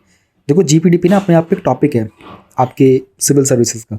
जब भी ग्राम पंचायत को डेवलपमेंट प्लान करती है ना, उसमें भी इस तरह की जो ये डेटा होगा ना, ये बहुत यूज़फुल रहेगा। फिर हम लोगों ने जस्ट प्रीवियस टॉपिक में देखा कि जो हमारे म्यूनसिपैलिटीज़ होते हैं ना, उनके पास प्रॉपर्टी टैक्स वाला बड़ा एक प्रॉब्लम रहता है। तो अब हमारे पास अगर प्रॉपर्टी का रिकॉर्ड होगा ना, तो उसको टैक्स कर पाना बड़ा इजी हो जाएगा। फिर इंफ्रास्ट्रक्चर का सर्वे कर पाना, उस मैप्स को किसी और दूसरे डिपार्टमेंट के द्वारा यूज़ कर पाना, things will be very amazingly done. इसके लिए ना एक ग्राम मानचित्र है। ये जो वर्ड मानचित्र होता है ना, मानचित्र एक्चुअली मैप को ही बोलते हैं हिंदी में। ये इसमें क्या होगा कि एक एप्लीकेशन के थ्रू ना सारा का सारा मैप बनाया जाएगा और इसमें सारा जियो स्पेशल प्लेटफॉर्म यूज़ किया जाएगा। रियल टाइम ट्रैक किया जाएगा कि कोई भी डिफरेंट स्कीम्स की कहाँ पर कैसे कैसे इंप्लीमेंट हो रही है। इसके लिए स्कीम, एक तो सेंट्रल सेक्टर स्कीम है, ये भी आपको समझना पड़ेगा।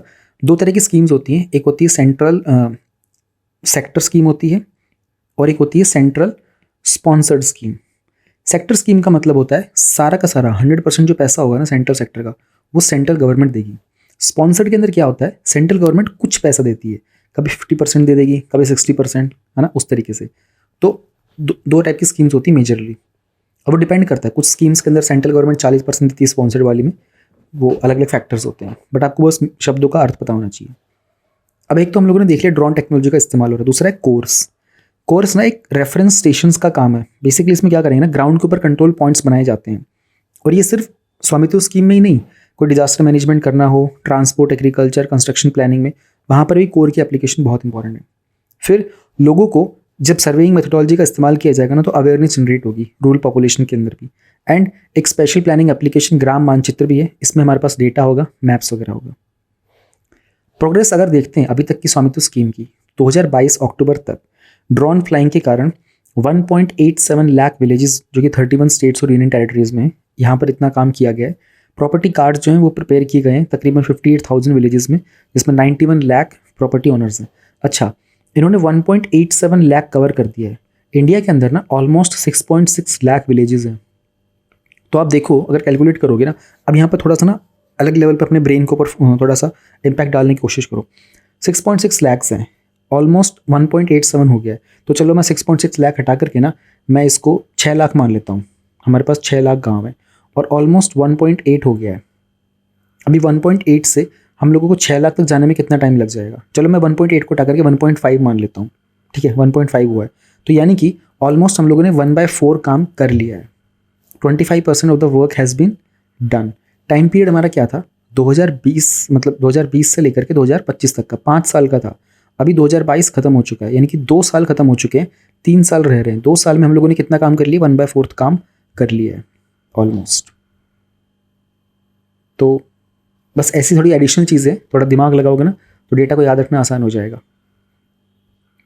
अब आत्मनिर्भर भारत कैंपेन जो कि हमारे कोविड के लॉकडाउन के टाइम पीरियड पर आया था, पैकेज आया था बहुत बड़ा, उसमें ये स्वामित्व स्कीम के जो प्रॉपर्टी कार्ड्स दिए जा रहे हैं हाउस होल्ड्स को, उसका क्या महत्वता होगी। एक तो प्रॉपर्टी के जो मार्केट्स होते हैं इनको रेगुलेट करना और आसान हो जाएगा, लैंड गवर्नेंस को रिफॉर्म कर पाएंगे हम, ऑलराइट, सोशियो इकोनॉमिक अपलिफ्टमेंट हो पाएगा, सोसाइटी को और इंक्लूसिव बना पाएंगे। ये सारे कीवर्ड्स हैं आंसर राइटिंग के।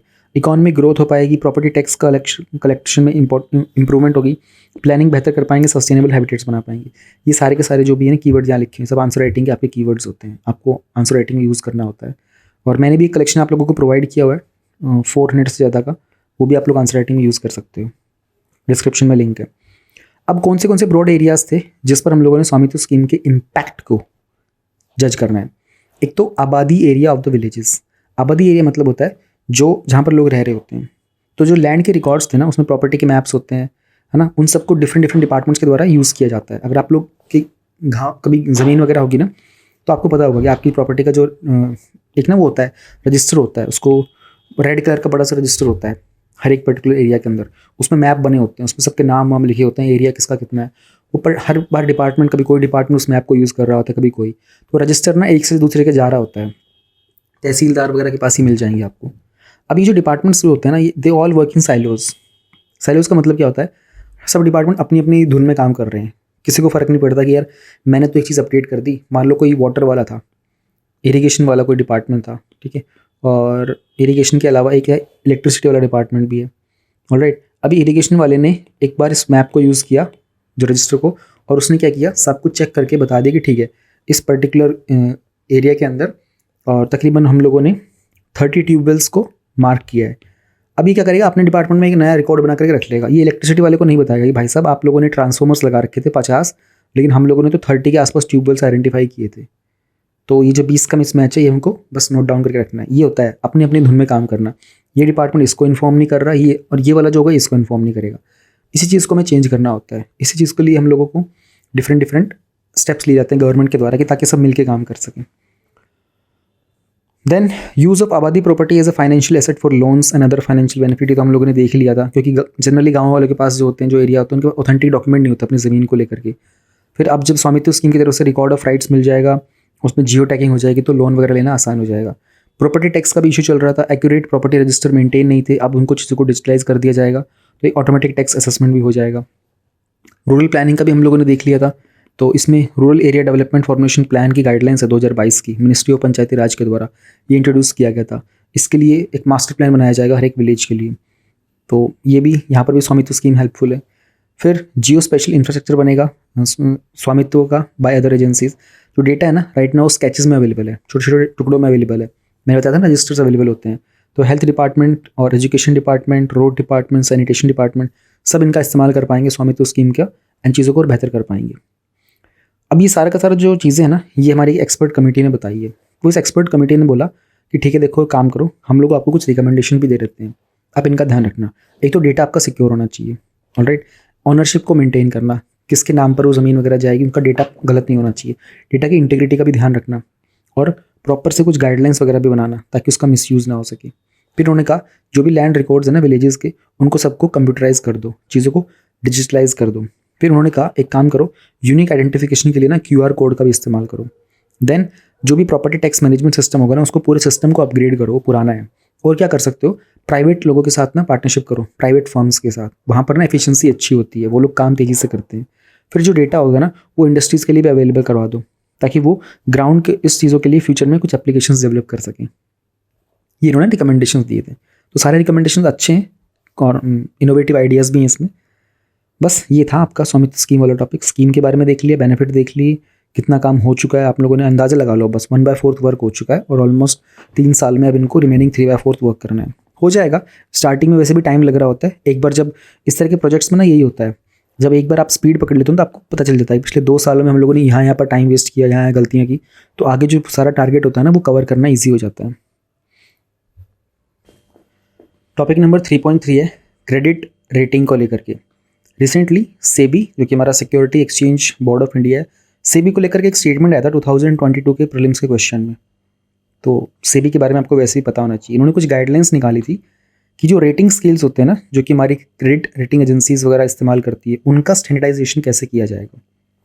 इस टॉपिक में हम लोग सब कुछ जानेंगे, क्या ये रेटिंग स्केल्स होते हैं, क्या होती है हमारी CRAs, क्रेडिट रेटिंग एजेंसीज क्या होती हैं, एंड क्या क्या फैक्टर्स होते हैं जो हमारे क्रेडिट की रेटिंग्स को इम्पैक्ट करते हैं, क्या बेनिफिट्स मिलते हैं, इश्यूज़ क्या चल रहे हैं इनके साथ, और हमारा वे फॉरवर्ड क्या हो सकता है। अब एक आसान चीज़ आपको समझनी पड़ेगी। मैं कुछ एग्जांपल आपको देना चाहूँगा। जैसे कोई भी कंपनी ले लेते हैं, फॉर एग्जांपल एक कंपनी है A और एक कंपनी है B। अब जो कंपनी B है ना, इसको कुछ पैसों की रिक्वायरमेंट है, मे बी लाइक 1000 करोड़ के आसपास की रिक्वायरमेंट है।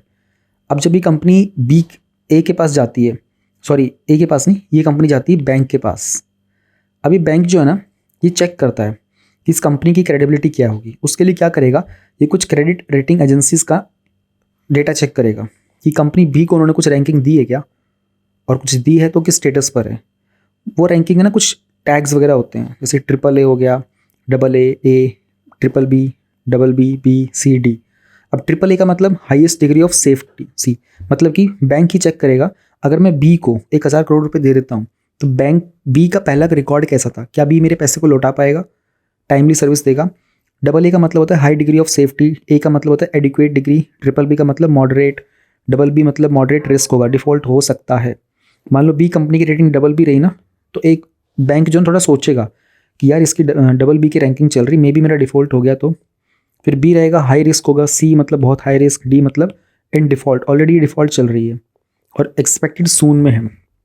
अब ये चीज़ें की जाती है ना, तो ये जो रैंकिंग थी ना, ये जो B की A की, अब A वाला रोल मैंने आपको बताया नहीं, A का भी रोल आपको बताता हूँ।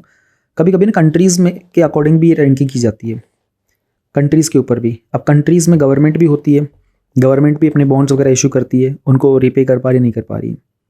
तो ये रेटिंग के सिंबल्स होते हैं, ये तो आप समझ गए होंगे। अब इसको रेट करने के लिए ना एजेंसीज होती हैं। एक एजेंसी जो होती है ना, उनका काम ही यही होता है, एक पर्टिकुलर एंटिटी, गवर्नमेंट हो सकती है, बिजनेस या फिर इंडिविजुअल भी, वो अपनी फाइनेंशियल ऑब्लिगेशंस को फुलफिल कर रहे हैं या नहीं कर रहे हैं, तो एक एजेंसी इस चीज़ की रेटिंग देना स्टार्ट कर देगी।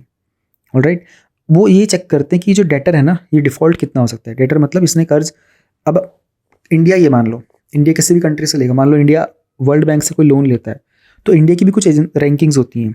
तो ये वर्ल्ड बैंक जो होगा ना, वो इन CRAs को देखेगा कि भाई इंडिया की रैंकिंग क्या चल रही है। उनको लगेगा अच्छा अच्छी रैंकिंग है तो ठीक है, इनको दे दो, ये फ्यूचर में लौटा देंगे, हमारा पैसा लगेगा। यार इनकी तो डाउटफुल रैंकिंग चल रही है तो प्रॉब्लम हो सकती है। इंडिया के अंदर ना मेजरली 3 रैंकिंग्स आती है, एक तो मूडीज़ की आती है, एक स्टैंडर्ड्स एंड पुअर्स और एक फिच की। स्टैंडर्ड्स एंड पुअर को हम लोग शॉर्ट में S&P भी बोलते हैं, आप लोगों ने कहीं ना कहीं नाम सुना होगा। तो अभी राइट नाउ अगर देखते हैं तो मूडीज़ ने इंडिया को Baa3 की रैंकिंग दी हुई है, जो कि लोवेस्ट इन्वेस्टमेंट ग्रेड है और stable outlook on the nation. Standard and poor S&P ने BBB का दिया हुआ है स्टेबल आउटलुक का, और फिच ने भी इंडिया को BBB का रैंकिंग दिया हुआ है। अब इन रैंकिंग से ना हमारी कंट्री के बारे में पता चल जाता है। तो इंडिया के अंदर 85% जो रैंकिंग होती है ना, वो 3 कंपनीज़ की काउंट की जाती है। अब इन्वेस्टमेंट ग्रेड रेटिंग का मतलब होता है इन्वेस्टमेंट को हम सॉलिड कंसिडर कर रहे हैं, और एक स्पेकुलेटिव ग्रेड इन्वेस्टमेंट जो है उसमें हाई रिस्क है। ये बहुत ज़्यादा समझने की कोशिश मत करना, जो बेसिक चीज़ें उनको समझने की कोशिश करो आप लोग की रेटिंग क्या होती है, रेटिंग एजेंसीज क्या होती हैं। अब एक होता है रेटिंग वॉच और एक होता है रेटिंग आउटलुक। वॉच का मतलब होगा कि जो एजेंसीज है ना, उनका क्या व्यू है on an expected direction of rating movement in short term, छोटे समय के अंदर आपकी रेटिंग के कितने मूवमेंट हो सकते हैं, तो वो वॉच। आउटलुक के अंदर एजेंसीज का ये होता है about the rating movement in the medium term. Medium term के अंदर आपकी रेटिंग कितनी बदल सकती है, शॉर्ट टर्म के अंदर आपकी कितनी रेटिंग बदल सकती है। ये एक चीज़ आती है वॉच में और एक चीज़ आती है आउटलुक के अंदर। अब अगर इस तरह की रेटिंग्स के अंदर क्या क्या बेनिफिट मिलते हैं, एक तो कंज्यूमर लेवल के ऊपर क्या बेनिफिट मिलेगा आपको, लाइक आप एक कंज्यूमर हो, आपको क्या बेनिफिट है इन रेटिंग एजेंसीज का डेटा पढ़ने के बाद। अब ये जो डेटा होगा ना, ये बैंक के द्वारा यूज़ किया जाएगा। वो चेक करेंगी कि भाई हमने जो लोन दिया, जो बॉन्ड्स पे हम लोग काम कर रहे हैं, ये हमारा वापस आएगा, पैसा नहीं आएगा। कॉर्पोरेट लेवल के अंदर कुछ कंपनीज भी ना प्लान कर रही होती हैं एक सिक्योरिटी वगैरह के लिए, वो भी चेक करती हैं कि इन्होंने अपने जो मतलब, अब ये कंपनी जैसे मैंने A की बात कर रहा था ना, मैंने आपको जो एग्जांपल दिया था उसमें A का दिया था एग्जांपल और B का दिया था। कभी कभी क्या होता है ना कि B को पैसे की रिक्वायरमेंट है 1000 करोड़ की, एक इन्वेस्टर है, A अपने आप में तो कोई दूसरी कंपनी भी हो सकती है, वो बोलती है अरे यार हम लगाते हैं ना पैसा तुम्हारे इसमें, हम इन्वेस्ट करते हैं। तो A जो होगा ना, वो भी एक एजेंसी को चेक करेगा, एजेंसी से पता करेगा कि बी की रेटिंग क्या चल रही है। तो ए अपने आप में कंपनी भी है और ये एक इन्वेस्टर का भी रोल प्ले करता है। तो इस इन्वेस्टर को एजेंसी के थ्रू पता चलेगा कि बी के अंदर कितना कॉन्फिडेंस हम शो कर सकते हैं, नहीं कर सकते। तो ये भी फ़ायदा मिलता है कॉर्पोरेट लेवल के अंदर। कंट्री लेवल के ऊपर इन्वेस्टर्स रिलाई करते हैं इन एजेंसीज़ के ऊपर कि इस कंट्री में इन्वेस्ट करना है या नहीं करना है। कभी कभी ऐसा होता है ना कि जो बी होता है ना, ये गवर्नमेंट की कंपनी भी तो हो सकती है, फिर प्राइवेट हो सकती है, जिसके गवर्नमेंट से बहुत सारे लोन लिए हो सकते हैं। तो ए जो होगा ना, मान लो दूसरी कंट्री से है, फॉर एग्जांपल ए जो है वो रशिया से ही है, अगर वो कंट्री की रेटिंग्स को भी चेक करेगा कि इंडिया की रेटिंग्स क्या चल रही है। और हम लोगों ने देखा ना अभी, मूडीज़ ने, S&P ने, फिच ने इंडिया की रेटिंग ये बताई हुई है, स्टेबल आउटलुक दिया हुआ है, और Baa3 का मतलब लोवेस्ट इन्वेस्टमेंट ग्रेड दिया हुआ है मूडीज़ ने। तो जो ए कंपनी है रशिया की, वो चेक करेगी इंडिया की रेटिंग्स को और उनको लगेगा कि ठीक है हम कर सकते हैं, रिस्क ले सकते हैं, तो इन्वेस्ट कर देगा। इस तरीके से दूसरी कंट्रीज़ को पता चलता है। कुछ डेवलपमेंट ऑफ फाइनेंशियल मार्केट्स के लिए भी कितना मेजर्स, मतलब रिस्क कितना लिया जा सकता है बोरोवर्स के द्वारा, ये बेनिफिट होते हैं इस तरह की एजेंसीज़ के, जो डेटा हमको मिलता है। अच्छा, क्रेडिट रेटिंग एजेंसीज़ के ऊपर भी एक PYQ तो आया ही था ना, मैं बताना भूल गया। मुझे पता नहीं कहाँ देखा था, 2022 या 21 का था शायद, दोनों में से किसी एक में था। बट एक there was a prelims question based on this credit rating agencies. तो आप जब प्रैक्टिस तो करोगे 2023 के लिए रिसेंट वाला, तो आप उसको ज़रा चेक कर लेना कि ये कौन से वाला था। इश्यूज़ क्या होते हैं इन क्रेडिट रेटिंग एजेंसीज़ के? एक तो साइक्लिकलिटी ऑफ रेटिंग्स। इसमें क्या होता है ना, कभी कभी ना आपका बूम टाइम चल रहा होता है ना, जैसे हमारे मान लो कोई ग्राफ ही आपका, ये जो ग्राफ चल रहा होता है, तो एक कंट्री का जो होता है ये बूम टाइम चलता है, फिर वो नीचे जाती है, फिर कभी बूम टाइम चलता है, नीचे जाती है। तो जनरली जो रेटिंग्स होती है ना, ये बूम टाइम के साथ इंप्रूव कर जाती हैं, अदरवाइज ये डाउन चली जाती हैं। ये प्रॉब्लम चल रही होती है। तो ये साइक्लिसिटी के ऊपर बहुत डिपेंड करता है। एक्यूरेसी और परफॉर्मेंस ऑफ रेटिंग्स के अंदर कभी कभी एक्यूरेसी कितनी है और स्टेबिलिटी कितनी है, इन दोनों में ना गैप आ जाता है, वो मैच कर पाना बड़ा मुश्किल हो जाता है, इसको बैलेंस में लेके आना। ये हो सकता है कि एक कंपनी एक टाइम पर एक्यूरेट ना हो, अभी एक्यूरेट है लेकिन वो स्टेबल बहुत है। दूसरी चीज़ भी हो सकती है, अभी एक्यूरेट दिखा रहा है लेकिन वो एक्यूरेसी स्टेबल नहीं है, हो सकता है एक्यूरेसी थोड़ी देर में फॉल कर जाएगी। फिर कोई भी बोरोइंग कंट्रीज़ होती है ना, उनकी रेटिंग्स, मतलब उनका रेटिंग्स का उनकी पॉलिसीज़ पर भी इम्पैक्ट पड़ता है। अब होगा क्या है ना, जो कंट्री बोरो कर रही होती है ना, एक रेटिंग जो डाउनग्रेड है ना, उसका नेगेटिव इफेक्ट जाएगा कि वो कितना एक्सेस कर पाएंगे। इस चीज़ में लेकर के ना वो किस तरह की पॉलिसी अडॉप्ट करेंगे शॉर्ट टर्म के लिए, इस पर बड़ा इम्पैक्ट पड़ता है। ट्रांसपेरेंसी के अंदर बहुत बार ऐसा पाया गया कि जो रेटिंग एजेंसीज होती है ना, ये जिस मेथडोलॉजीज़ का, जिस प्रोसीजर का, जिस प्रैक्टिस का और प्रोसेस का इस्तेमाल करती हैं, ये ट्रांसपेरेंट नहीं होता।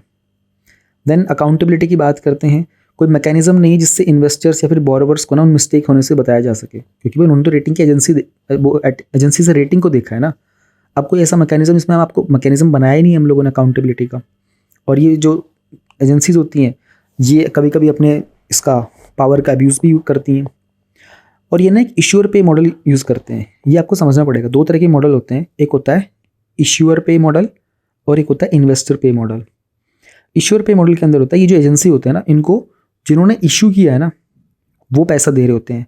जैसे कि मान लो कोई क्रेडिट रेटिंग एजेंसी थी, मूडीज़ जो थी ना, अब मूडी ने फॉर एग्जांपल रिलायंस का रेटिंग दिया, ठीक है। रिलायंस मूडी को पैसा देता है, पे करता है रेटिंग करने के लिए, हमारी कंपनी का सारा ऑडिटिंग करो और रेट करो हमको। ये होता है इश्यूअर पे मॉडल। एक होता है, मान लो फेसबुक है, फेसबुक ने अपनी रेटिंग मूडी से नहीं करवाई हुई है, लेकिन फेसबुक ना किसी कंपनी में इन्वेस्ट करना चाहता है, तो फेसबुक क्या बोलेगा कि यार मुझे ना कुछ रेटिंग एजेंट्स वो दो, लिस्ट निकाल के दो इस कंपनी का डिटेल में, क्योंकि मैं एक इन्वेस्टर हूँ और मुझे ना रिलायंस में इन्वेस्ट करना है। तो ये होता है इन्वेस्टर मॉडल, कि फेसबुक की रेटिंग नहीं है, फेसबुक को तो कहीं इन्वेस्ट करना है, फेसबुक को रिलायंस में इन्वेस्ट करने का मन है, तो फेसबुक जाएगा मूडी के पास कि यार मैं तुमको कुछ पैसा देता हूँ, मुझे रिलायंस का पूरा डेटा जो है ना उसकी ऑडिटिंग करके दो, ताकि क्योंकि मुझे वहाँ इन्वेस्टमेंट करना है। तो मूडी के पास जो पैसा आ रहा होता है, कहाँ से आ रहा होता है? एक था इशुएंस मॉडल से, उसने रिलायंस को रेटिंग दी, मान लो AAA दे दी, और एक था FB का, फेसबुक ने इन्वेस्ट करना था, तो फेसबुक को तो रेटिंग नहीं मिली, लेकिन फेसबुक इन्वेस्ट करना चाह रहा है, तो वो चेक कर रहा है रिलायंस का। ये हो गया हमारा क्या कहते थे, इन्वेस्टमेंट वाला मॉडल। और रिलायंस वाला हमारा क्या था, इश्यूअर मॉडल। तो दोनों जो मॉडल्स होते हैं ना, इसमें एक्चुअल में सक्सेसफुल जो होता है ना, वो इन्वेस्टर वाला ज़्यादा अच्छा होता है, क्योंकि जो इश्यूअर वाला होगा, मान लो रिलायंस अपनी रेटिंग करवा रहा है, तो रिलायंस क्या कर सकता है, उसको पैसे ज़्यादा देगा कि यार मेरी कंपनी की ना रेटिंग अच्छी दे देना, ताकि मेरे पास इन्वेस्टमेंट अच्छा है। ये प्रॉब्लम्स होते हैं। मेजरली जो क्रेडिट रेटिंग एजेंसीज है ना, इनके हेडक्वार्टर्स US के अंदर है, और वहाँ से इनकी फंडिंग भी आती है, तो थोड़ा सा वहाँ पर इनको बायसनेस देखने को मिलेगा हमें यहाँ पर। फिर कभी कभी यहाँ पर कंपटीशन में प्रॉब्लम है या कंपटीशन आसानी से हो नहीं पाता है एजेंसीज़ का, तो कुछ ही क्रेडिट रेटिंग एजेंसीज डोमिनेट करती हैं इस मार्केट को, ये भी प्रॉब्लम है। हम क्या कर सकते हैं ना, इनका लिए एक सुपर रेगुलेटर लेके आ सकते हैं ग्लोबल लेवल के ऊपर, जो इन सारे इश्यूज़ को हैंडल कर पाएगा, जो इनके डिसीजंस को ले पाएगा। फिर जब भी क्राइसिस बहुत डीप जाते हैं ना, तो इनका रिएक्शन बड़ा स्ट्रॉन्गर होता है, हमें उस पर अपनी डिपेंडेंसी को ना थोड़ा रिड्यूस करना पड़ेगा। फिर इनकी ट्रांसपेरेंसी को इंप्रूव कर सकते हैं, अच्छी गवर्नेंस लेके आ सकते हैं। कंट्री की खुद की अगर गवर्नेंस अच्छी होगी तो कंट्री की रेटिंग्स अपने आप अच्छी हो जाएगी। तो हम लोग बहुत सारी चीज़ों को सेपरेट कर सकते हैं ना, एक क्वालिटेटिव एनालिसिस कर सकते हैं, क्वांटिटेटिव एनालिसिस कर सकते हैं। देन लास्ट हम लोग इशूअर पेज मॉडल को हटा करके इसमें इन्वेस्टर पेज मॉडल लेके आ सकते हैं। तो इसमें फिर ओवर रेटिंग करने का जो खतरा होता है वो बच जाएगा और एक ऑनेस्ट रेटिंग निकल के आएगी सामने। तो टॉपिक बहुत ईजी सा था क्रेडिट रेटिंग्स को लेकर के। एंड सेबी ने जो गाइडलाइंस निकाली हैं उसने कहा कि जो रेटिंग के स्केल्स होते हैं ना, इनके द्वारा यूज़ किए जाते हैं, इसमें वो थोड़ा सा स्टैंडर्डाइजेशन करना चाहते हैं। क्यों स्टैंडर्डाइजेशन करना चाहते हैं मैं आपको बताता हूँ। एक्चुअली में जो टॉपिक था उसको समझना आप ज़रूरी है। जैसे कि अब ये देखोगे ना, मूडीज़ ने जो रेटिंग दी है ना वो Baa3 वाली दी है, S&P ने दी है BBB वाली, फिच ने दी है BBB वाली। तो वो यही कहना चाह रहे हैं भाई ये तो तुम्हारे अलग अलग टाइप की है ना, समझना बड़ा मुश्किल होता है, आप लोग कुछ इस तरीके से कर लो और कॉमन सा यूज़ कर लो सारे के सारे, ठीक है। तो स्टैंडर्डाइज सिंबल्स हैं, इनकी डेफिनेशन को डिवाइस किया है इशूअर रेटिंग के लिए, कॉर्पोरेट क्रेडिट रेटिंग के लिए। और CRAs जो हैं वो प्लस और माइनस यूज़ करेंगे ये दिखाने के लिए कि कैटेगरीज कैसे, जो AA से C तक जाने के लिए प्लस माइनस इस तरीके से। तो एक्चुअल में टॉपिक ये था, बट हमें समझने के लिए we need to understand credit rating agencies होती क्या है, CRAs क्या बेनिफिट होते हैं, क्या नुकसान होते हैं। That's it for this topic है हमारा sovereign green bonds. Recently ministry of finance ने अप्रूव किया था फाइनल सॉवरेन ग्रीन बॉन्ड्स का फ्रेमवर्क इंडिया के लिए। अब ग्रीन बॉन्ड अगर आपको समझना हो तो आप चाहो तो बेशक से माइंड में अपने पढ़ भी सकते हो, ग्रीन बॉन्ड के बारे में मैंने एक्सप्लेन किया भी था। एंड सॉवरेन ग्रीन बॉन्ड के अंदर एक शब्द एक्स्ट्रा ऐड हो गया है। सॉवरेन का हिंदी में मतलब होता है संप्रभुता। तो उसको समझने की कोशिश करेंगे क्या होते हैं हमारे ये सॉवरेन ग्रीन बॉन्ड्स, और एज पर दी SBI क्या कुछ इनको डिफाइन किया गया है, अभी तक की क्या कहानी चलती आ रही है, शुरुआत कहाँ हुई थी, क्या फ्रेमवर्क गवर्नमेंट ने बनाया है, कौन से प्रोजेक्ट्स एलिजिबल हैं, कौन से प्रोजेक्ट्स को बाहर रखा गया है, फ़ायदे क्या होने वाले हैं इनसे, क्या चैलेंजेस हैं, फिर क्या वे फॉरवर्ड हैं। थोड़ा सा लंबा टॉपिक है ये, और पहले तो आप लोग बॉन्ड को समझने की कोशिश कर लो, फिर हम ग्रीन बॉन्ड समझेंगे और फिर हम समझेंगे सॉवरेन ग्रीन बॉन्ड। तो ये स्टेप्स में होने वाला है। तो अगर हम समझें कि बॉन्ड क्या होता है ना, बॉन्ड कुछ बहुत बड़ी चीज़ नहीं होती है। कोई भी कंपनी अगर कोई बॉन्ड इशू करती है, कंपनी क्या बोलेगी, हमें पैसा चाहिए, आप एक काम करो, हमें 500 करोड़ दे दो और हम आपको इसके ऊपर 10% का इंटरेस्ट दे देंगे। ये डॉक्यूमेंट हमने लिख कर दे दिया, ये हमारा वैलिड डॉक्यूमेंट है। तो आप, कोई भी कंपनी हो सकती है, कंपनी A हो सकती है, इसने ये बॉन्ड इशू किया। अब आप एक इंडिविजुअल हो, आप जाओगे उनको 500 करोड़ का कैश दे दोगे और आप इनसे ले लोगे। तो आप 10% के हिसाब से, इन्होंने मान लो कहा कि 10 साल का ये बॉन्ड है, 10 साल बाद आपको ये 500 करोड़ रुपए मिल जाएंगे, प्लस इस पर आपका 10% आपको टैक्स मिल जाएगा। सिंपल, बिल्कुल आसान भाषा में बॉन्ड यही होता है। इस कागज़ जो होता है ना, ये डॉक्यूमेंट, इंस्ट्रूमेंट को ही बॉन्ड बोलते हैं। अब इस बॉन्ड को हम लोग शिफ्ट करते हैं, ग्रीन बॉन्ड की तरफ लेके चलते हैं। ग्रीन बॉन्ड का मतलब ये होगा कि ये जो पैसा था ना 500 करोड़ का, इसको कुछ environment, climate, renewable energy type की चीज़ों के लिए इस्तेमाल किया जाएगा। इस 500 करोड़ रुपए को, इसको हम लोग बोल देंगे ग्रीन बॉन्ड। अब तीसरा जो टर्म है वो है sovereign green bond, SGB। Sovereign green bond का मतलब क्या है कि सॉवरेन वर्ड जो है ना, ये आता है गवर्नमेंट से। तो यानी कि अभी जो 500 करोड़ हम लोगों ने दिए थे ना, ये गवर्नमेंट को दिए थे हम लोगों ने, और गवर्नमेंट इसको एनवायरनमेंट स्पेसिफिक चीज़ों के लिए इस्तेमाल करेगी। सॉवरेन का मतलब है कि इसका रिस्क बहुत कम है, गवर्नमेंट के पास पैसा डूबने का रिस्क बहुत कम होता है। इसलिए जो सॉवरेन बॉन्ड्स होते हैं ना, ये one of the safest bonds होते हैं। इसमें गारंटी बहुत श्योर होती है। कुछ होते हैं प्राइवेट वाले भी होते हैं, प्राइवेट वाले थोड़े रिस्की होते हैं, लेकिन पता है चेंजेस क्या होते हैं। गवर्नमेंट वाले के अंदर आपको हो सकता है 2 से 3% का इंटरेस्ट रेट मिल रहा हो, वहीं पर प्राइवेट वाले में ना आपको 10 से 15% का रेट ऑफ इंटरेस्ट मिलेगा, लेकिन इनके डूबने के चांसेस बहुत होते हैं। कंपनी डूब गई तो क्या करोगे फिर आप। गवर्नमेंट के पास ना डूबने के चांसेस नहीं होते। ये होता है। मैंने आसान भाषा में इस टॉपिक का आधा कंटेंट आपको समझा दिया है, जो भी कुछ लिखा हुआ है ना यहाँ पर, तो मैंने आपको सब समझा दिया। अब यूनियन बजट 2022-23 के अंदर बात की गई थी कि सॉवरेन ग्रीन बॉन्ड्स आएंगे, अब इसका फ्रेमवर्क दिखाया गया है। तो COP 2026 हुआ था ना, COP 26 ग्लासगो में लास्ट ईयर हुआ था। ये आपका मीन्स 2021 में क्वेश्चन भी आया था इसके ऊपर। और अभी राइट नाउ इजिप्ट में COP 27 भी हो चुका है, जो कि हम लोग कवर करेंगे ज़रूर। तो गवर्नमेंट ने कुछ बॉन्ड्स इशू किए थे 16,000 करोड़ तक की इस कैटेगरी के अंदर। ग्रीन बॉन्ड क्या होता है, ठीक है जी। और ऑर्डिनरी बॉन्ड में, ग्रीन बॉन्ड में क्या डिफरेंस होता है, सॉवरेन बॉन्ड्स क्या होते हैं। अब ज़रा ये जानते हैं कि थोड़ी हिस्ट्री में जाके कोशिश करें। अभी हिस्ट्री वाला जो पार्ट है ना इसका, इसमें हो सकता है कोई प्रीलिम्स में कोई स्टेटमेंट बन जाए, बट कोई खास गारंटी नहीं है। 2007 में पहली बार क्लाइमेट अवेयरनेस बॉन्ड इशू किया गया था यूरोपियन इन्वेस्टमेंट बैंक्स के द्वारा। उसकी जो कीमत थी वो थी $807 मिलियन लिखा हुआ है, वैसे यूरोपियन था तो यूरो होना चाहिए था, बट डॉलर लिखा हुआ है। 2008 में वर्ल्ड बैंक ने पहला इंस्टीट्यूशन बन गया था ग्रीन बॉन्ड के लिए। 2015 में येस बैंक ने इशू किया, 2016 में एक्सिस बैंक ने, 2017 में सेबी ने इशू किया था। 2021 के अंदर green bond issue Indian companies जो थी वो 8 बिलियन तक पहुंच गई थी। अब 2022 में इंडियन गवर्नमेंट ने एक फ्रेमवर्क बनाया है, ठीक है। और ये जो ग्रीन बॉन्ड से काम कैसे करेंगे, रिन्यूएबल एनर्जी में, water conservation, climate resilient structure, waste and pollution control, bio energy technology, इस तरीके से। तो कोई भी एनवायरमेंट फ्रेंडली प्रोजेक्ट होगा ना, उसकी फंडिंग के लिए इनका इस्तेमाल किया जाएगा। लोवेस्ट इंटरेस्ट रेट पर देन द रेगुलर बॉन्ड्स, इनको इंट्रोड्यूस किया गया था टू एनकरेज कंपनीज कि वो ज़्यादा से ज़्यादा ग्रीन प्रोजेक्ट्स में इन्वेस्ट करें। की फीचर्स क्या है, एक ग्रीन प्रोजेक्ट का क्लासिफिकेशन किया गया कि उसमें एनर्जी एफिशिएंसी होनी चाहिए, कार्बन का रिडक्शन होना चाहिए, एमिशन कम से कम हो, क्लाइमेट रेजिलिएंट हो, एडेप्टेशन वाली चीज़ें हो, नेचुरल इकोसिस्टम को इंप्रूव करें। कौन से प्रोजेक्ट्स होंगे, रिन्यूएबल एनर्जी के जहाँ पर एनर्जी एफिशिएंट हो, clean transportation, climate change adaptation, sustainable water waste management, pollution prevention control, sustainable management of natural resources, green buildings, aquatic biodiversity conservation, ये अलाउड है। इनमें ग्रीन बॉन्ड्स का इस्तेमाल किया जाएगा।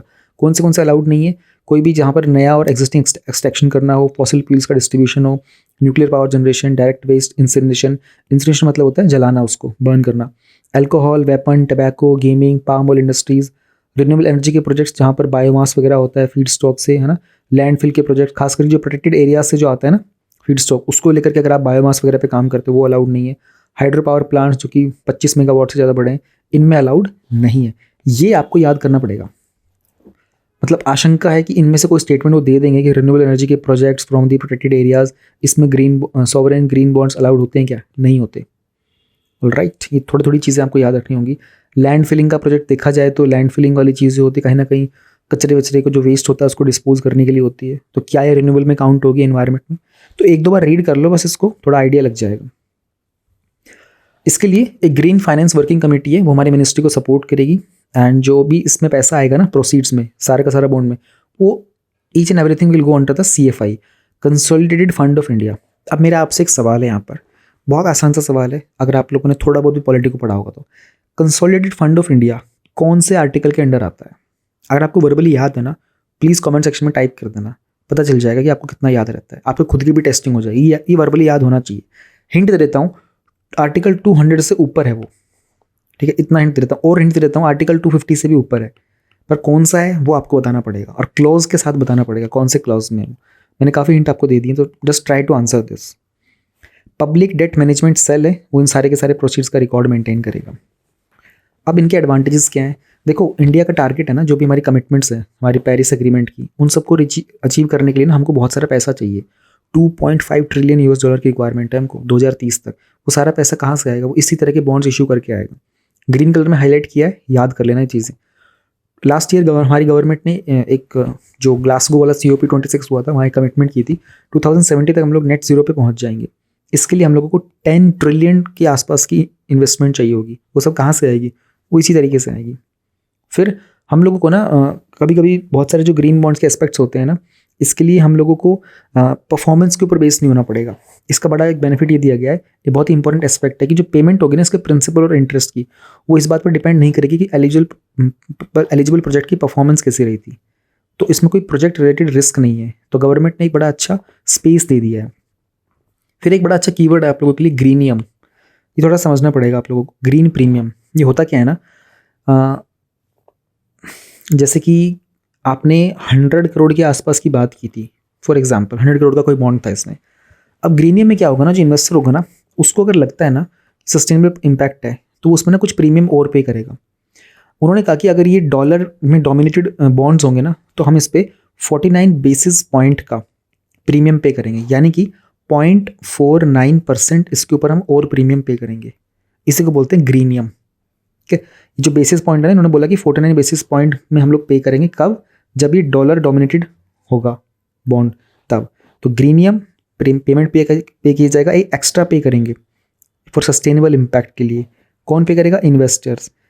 कितने पे करेंगे, अगर मतलब कितना पे करेंगे, about 49 basis point. 49 basis point क्या होता है, 50 बेसिस पॉइंट का मतलब क्या होता है, सिंस 1 बेसिस पॉइंट का मतलब होता है 0.01%, 50 बेसिस पॉइंट का मतलब होगा 0.5%, तो 50 basis point is equal to 0.5% और 49 बेसिस पॉइंट मतलब 0.49%।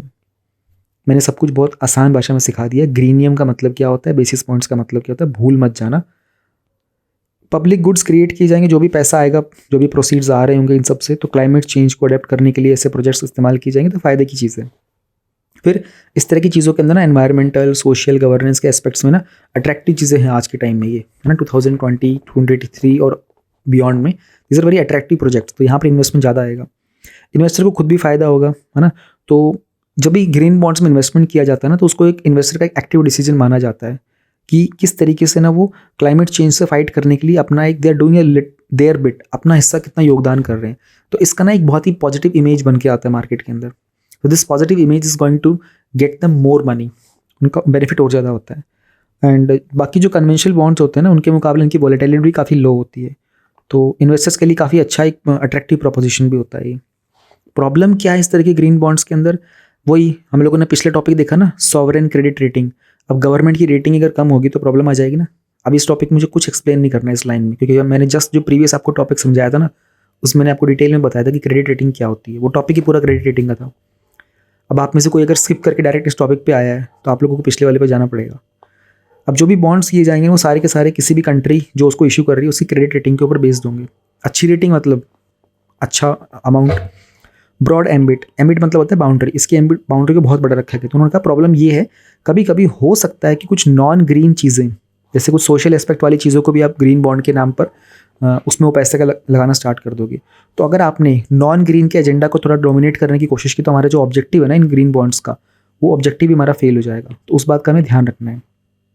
फिर उन्होंने कहा था कि इंडिया जो है ना, वो आफ्टर चाइना बॉन्ड मार्केट का सबसे बड़ा वो है, मतलब इसको हम टैप कर सकते हैं बॉन्ड के मामले में। सबसे ज़्यादा चाइना के अंदर होता है मार्केट, फिर इंडिया के अंदर होता है बॉन्ड का मार्केट।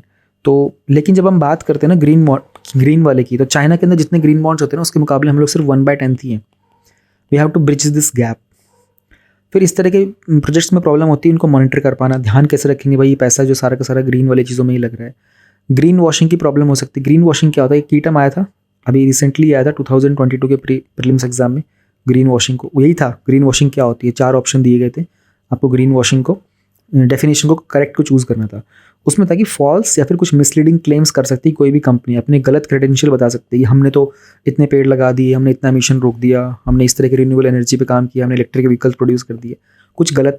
ग्रीन वॉशिंग एक्चुअली जो टर्म है ना, ये वाइट वॉश से मैच करता है। वाइट वॉश मतलब जो सफ़ेदी होती है ना घर के अंदर, आजकल तो पेंट होने लग गया है, ठीक है। प्रोबेबली आप देखोगे 10 से 15 साल पहले ना पेंट इतना पॉपुलर नहीं था घरों के अंदर, पहले वाइट वॉश ज़्यादा होता था, तो घरों में सफ़ेदी की जाती थी। वो एक पाउडर सा आता था, उसको पानी में डालते थे, वो उसमें आई थिंक कुछ कैल्शियम वगैरह होता था, कैल्शियम कार्बोनेट समथिंग होता था, वो सफ़ेद एक लिक्विड बन जाता था, उसको दीवार पे पेंट की तरह इस्तेमाल करते थे।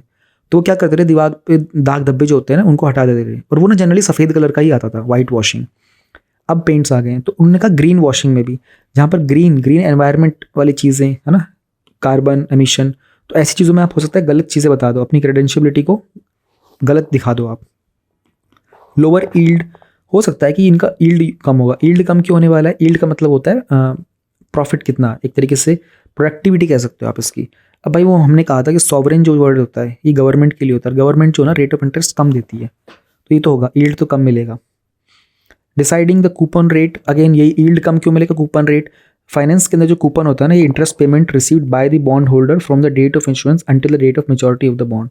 जब तक कि बॉन्ड मेच्योर होगा तब तक कितना रेट ऑफ इंटरेस्ट मिलेगा ना, उसी की बात की जा रही थी। वो उसको डिसाइड कर पाना बड़ा मुश्किल है, उस पर डिबेट चल रही है कितना रखा जाए, कितना नहीं, हायर कितना रखा है, कितना लो रखा जाए। तो हम लोग वे फॉरवर्ड क्या कर सकते हैं, ट्रांसपेरेंसी का इशू है, हम लोगों को ट्रांसपेरेंसी, एक्यूरेसी और इंटीग्रिटी पे काम करना है। मॉनिटरिंग का इशू, तो मॉनिटरिंग को थोड़ा स्ट्रेंथन करने की ज़रूरत है, बेटर कंप्लीटिंग रेट्स होने चाहिए। स्टैंडर्डाइजेशन की ज़रूरत है, हम लोगों को कुछ कॉमन स्टैंडर्ड्स और गाइडलाइंस को फॉलो करना पड़ेगा कैपिटल मार्केट और इन्वेस्टर्स के लिए। और हम क्या कर सकते हैं, जो इस तरह के जो सब्सक्राइबर्स होंगे ना, जो इस बॉन्ड्स को लेंगे, उनको हम लोग उनके टैक्स में ना कुछ एग्जाम्पशंस दे सकते हैं। तो ये एक इनोवेटिव आइडिया है, इसका इस्तेमाल किया जा सकता है। अवेयरनेस क्रिएट की जा सकती है, जैसे कि हम लोग वर्कशॉप सेटअप कर सकते हैं, ट्रेनिंग कंटेंट वेबिनार्स कर सकते हैं, इशू करने का प्रोसेस क्या होगा, कंप्लाई कैसे करना है, इसको आसान कर सकते हैं। क्योंकि हुआ कहता है जब जीएसटी जब आया था ना, तो बहुत लोगों को शिकायतें थी कि गवर्नमेंट ने बड़ा कॉम्प्लिकेटेड सब बना दिया, सब कुछ सिस्टम समझाया नहीं। तो ये हमें लोगों को अवेयर करके बताना पड़ेगा, वर्कशॉप्स कंडक्ट करके, है ना, और वेबिनार कंडक्ट करके कैसे आप इसका इस्तेमाल करेंगे। क्लाइमेट बजट टैगिंग, हर चीज़ का ना बजट बनाने की ज़रूरत है। जो भी सॉवरेन यूजर्स होंगे ना, उनको सबको ना बजट पे काम करना पड़ेगा। जैसे गवर्नमेंट हमारी बजट बनाती है, तो सारी कंट्री का पैसा कहाँ इस्तेमाल करना है, पहले यहाँ इस्तेमाल किया था, उन सब में जो हमारा इकोनॉमिक सर्वे होता है उसका डेटा बताता है। तो बजट में हम लोग प्लान करते हैं चीज़ों को, है ना, इन डिटेल जा करके इस्तेमाल कहाँ करें, ताकि मिसयूज़ होने के चांसेस कम हो और समय हमारा बचे, एफिशिएंसी आए। तो वो यही कहते हैं कि इसकी बजट प्लानिंग भी की जा सकती है। ये था हमारा सॉवरेन ग्रीन बॉन्ड्स वाला टॉपिक। काफ़ी अच्छा फ्रेमवर्क बनाया गवर्नमेंट ने। और क्वेश्चन देखो, मैं आपको 2 क्वेश्चन बता दिए यहाँ से, ग्रीन वॉशिंग वाला बता दिया और एक ये ग्रीन बॉन्ड्स का बता दिया। तो ऐसे टॉपिक से ना क्वेश्चंस आते हैं आपके मींस प्रीलिम्स के एग्जाम में। टॉपिक है हमारे पास 3.5 multi modal logistics park. Recently government ने कॉन्ट्रैक्ट दिया था इंडिया का पहला मल्टी मॉडल लॉजिस्टिक पार्क लगाने का near Chennai to Reliance industries. तो ये टॉपिक मैंने पहले भी कवर करवाया हुआ है माइंड मैप में कि क्या होते हैं कंपोनेंट्स, क्या होते हैं चैलेंजेस, क्या होते हैं एंड क्या बैकग्राउंड रहा है, क्यों हमें रिक्वायरमेंट है इस तरह के multi modal logistic park setup करने की। तो इसकी क्या सिग्निफिकेंस है, चैलेंजेस, और India 35 multi modal park plan कर रहा है, उनके बारे में जान लेते हैं। अब मल्टी मॉडल के लॉजिस्टिक्स के पार्क, अगर आप कीवर्ड को ही ब्रेक करने की कोशिश करोगे ना, तो आपको बहुत कुछ समझ में आ जाएगा। जैसे कि एक एक कीवर्ड को देखते हैं। Inter model freight handling. Freight मतलब कि जो वो होता है ना सामान वगैरह, जैसे ट्रेन वगैरह होती है ना सामान ढोने वाली, उसमें सारा फ्रेट लॉजेस होते हैं वो सब। एक comprehensive warehouse, dedicated cold chain facilities. Cold chain मतलब क्यों, अब जैसे कुछ खाने के आइटम्स होते हैं, है ना, उनको कैरी करने के लिए कोल्ड चेन, फ्रीज़र वगैरह होते हैं ना, उस टाइप के। कंटेनर के टर्मिनल्स बनाए जाएंगे, बल्क में कार्गो के टर्मिनल्स। ये सब मिला करके ही बनता है एक मल्टी मॉडल लॉजिस्टिक्स पार्क। और इसमें हम लोग रोड, रेलवेज, वाटरवेज सबको एक तरीके से ऑप्टिमाइज़ करने की कोशिश करते हैं। तो हमारी जो प्रधानमंत्री की गति शक्ति नेशनल मास्टर प्लान है ना, उसके तहत गवर्नमेंट ने प्लान किया था कि पब्लिक प्राइवेट पार्टनरशिप के तहत हम लोग इस तरह के कॉन्ट्रैक्ट्स देंगे। 2015 में इस तरह का प्रपोजल सेटअप किया गया था ministry of road transport and highways के द्वारा। अब क्या फ्रेमवर्क होता है एक effective multi modal logistic park का? एक तो यहाँ पर पैकेजिंग, लेबलिंग होती है और इनसे वैल्यू एडेड सर्विसेज मिलती हैं। फिर रोड, रेल और जो वाटर फैसिलिटीज़ होती हैं वो सारी इंप्रूव हो जाती है, क्योंकि वहाँ से ट्रांसपोर्ट बहुत सारा मूव करता है। फ्रेट की इन्फॉर्मेशन को अच्छे से मैनेज करना हो जाता है, आज की डेट में टेक्नोलॉजी का इस्तेमाल कर सकते हैं। फिर फ्यूचर में आने वाले जो इंडस्ट्री के क्लस्टर्स होंगे, वहाँ पर इन तरह का फ्रेट का बहुत सारा वॉल्यूम होगा जिसको मूव करना पड़ेगा एक जगह से दूसरी जगह पर, उनको हैंडल करना ईजी हो जाता है। एक वन स्टॉप शॉप बन जाती है सारी सर्विसेज की, वेयर हाउसिंग का, कस्टमर क्लियरेंस का, टर्मिनल का, बाकी सबका। ये सारे फ़ायदे मिल जाते हैं हमको जब हम एक multi modal logistic park setup करते हैं तो। और इस तरह की चीज़ों को हम लोग इतना फ्रेमवर्क में क्यों डालने की कोशिश कर रहे हैं, क्योंकि हमारा जो लॉजिस्टिक्स होते हैं ना कंट्री के अंदर, उनकी कॉस्ट बहुत है। इंडिया का जो एम है ना, हमारी जो लॉजिस्टिक्स की कॉस्ट है ना, उसको राइट नाउ हमारी जीडीपी का 14% है, उसे हम इंटरनेशनल स्टैंडर्ड्स पर लेके आना चाहते हैं, जो कि हो जाएगा 10% तक। ये इंपॉर्टेंट डेटा है, मैंने ग्रीन कलर में हाईलाइट किया है, इसको ध्यान में रखिएगा। फिर वेयर हाउस वगैरह होता है। वेयर हाउस क्या होता है ये तो एक्सप्लेन करने की ज़रूरत नहीं है, आप सब लोग सिविल सर्विस की प्रिपरेशन कर रहे हैं, इस तरह की चीज़ें तो आपको ऑब्वियसली पता होनी चाहिए। तो ये सिटी के लिमिट्स के अंदर इनको ऑपरेट किया जाता है। अब इससे क्या होगा, उनकी कॉस्ट बहुत लगती है, तो यूजिंग दिस पार्क्स हम लोग इनकी कॉस्ट को रिड्यूस कर पाएंगे और सस्ते दाम पर हमको ये लॉजिस्टिक्स के वेयर हाउसेस अवेलेबल हो जाएंगे। इन्वेंट्री प्लानिंग पूरा का पूरा हम लोगों को एंड टू एंड विजिबिलिटी होगी, सामान कब कहाँ से ऑरिजिन कहाँ से हुआ, एक पॉइंट से दूसरे पॉइंट पर ब्रेक कहाँ लगा, तीसरे पॉइंट पर कहाँ पहुँचा, कहाँ आधा सामान हमारा ख़राब हुआ था, एवरीथिंग हमको पता चल जाएगा। तो इन्वेंट्री बनेगी हमारी पूरी की पूरी एंड टू एंड। जाहिर सी बात, इसमें टेक्नोलॉजी का बहुत इस्तेमाल किया जाएगा। फिर टेक्नोलॉजी की हेल्प से हम लोग क्या करेंगे, तो चीज़ें हमारी जो ट्रेडिशनल चेन थी ना, उनको हम लोग डिजिटलाइज करने की कोशिश कर रहे हैं। बिग डेटा का इस्तेमाल किया जाएगा ताकि टेक्नोलॉजी की हेल्प से हम लोग इसमें किसी भी तरह की कोई डिस्टर्बेंस वगैरह होगी उन सबको हैंडल कर पाएंगे। आर्टिफिशियल इंटेलिजेंस का भी इस्तेमाल किया जाएगा ऑन टाइम परफॉर्मेंस अचीव करने के लिए और हमारी जो भी कॉस्ट लगती है उसको रिड्यूस करने के लिए। जितने भी एसेट्स हैं उनका प्रॉपर यूटिलाइजेशन किया जाएगा। पॉल्यूशन को रिड्यूस करेंगे, जाहिर सी बात है जितना हम ज़्यादा रेल और ट्रक्स का इस्तेमाल करेंगे, सड़कों का इस्तेमाल कम करेंगे, तो पॉल्यूशन हमारा कम से कम लगेगा। अब एक ट्रेन है, उस ट्रेन को 50 बोगियाँ कैरी करने में और 55 बोगी कैरी करने में उसके कार्बन एमिशंस में खास फर्क नहीं पड़ेगा। लेकिन यहीं पर 50 ट्रक चलेंगे सड़क के ऊपर और 55 ट्रक चलेंगे सड़क के ऊपर, कार्बन एमिशंस बहुत ज़्यादा इंक्रीज हो जाएगा just because of the 5 trucks. इसलिए रेल का इस्तेमाल और ट्रक्स वगैरह का इस्तेमाल में हम लोगों को देखना पड़ेगा ऑप्टिमिज्म कहाँ पर आएगा। फिर इससे एम्प्लॉयमेंट की अपॉर्चुनिटीज़ आएंगी, स्मॉल एंड मीडियम एंटरप्राइजेज जो होते हैं वहाँ पर वो डेवलपमेंट होगा। इंडिया का जो प्लान है ना वो है कि हम लोग 35 मल्टी मॉडल पार्क्स बनाना चाहते हैं using the hub and spoke model.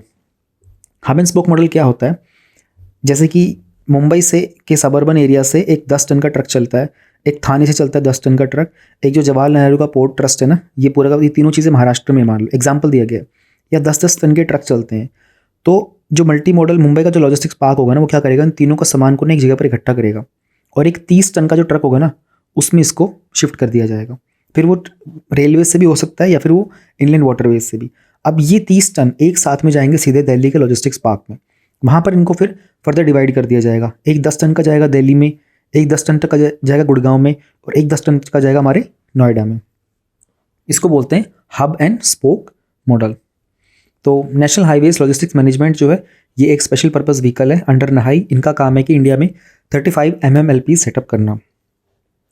इस तरह की चीज़ों को सेटअप करने में चैलेंजेस बहुत आते हैं, जैसे कि इंडिया के पास जो 60% जो हमारा फ्रेट है ना राइट नाउ, जितना भी इस तरह का कार्गो वगैरह होता है वो सब हमारा राइट नाउ रोड से चलता है। और जो डेवलप्ड इकोनॉमीज़ है ना उनके मुकाबले में हम लोग बहुत ज़्यादा सड़क का इस्तेमाल कर रहे हैं।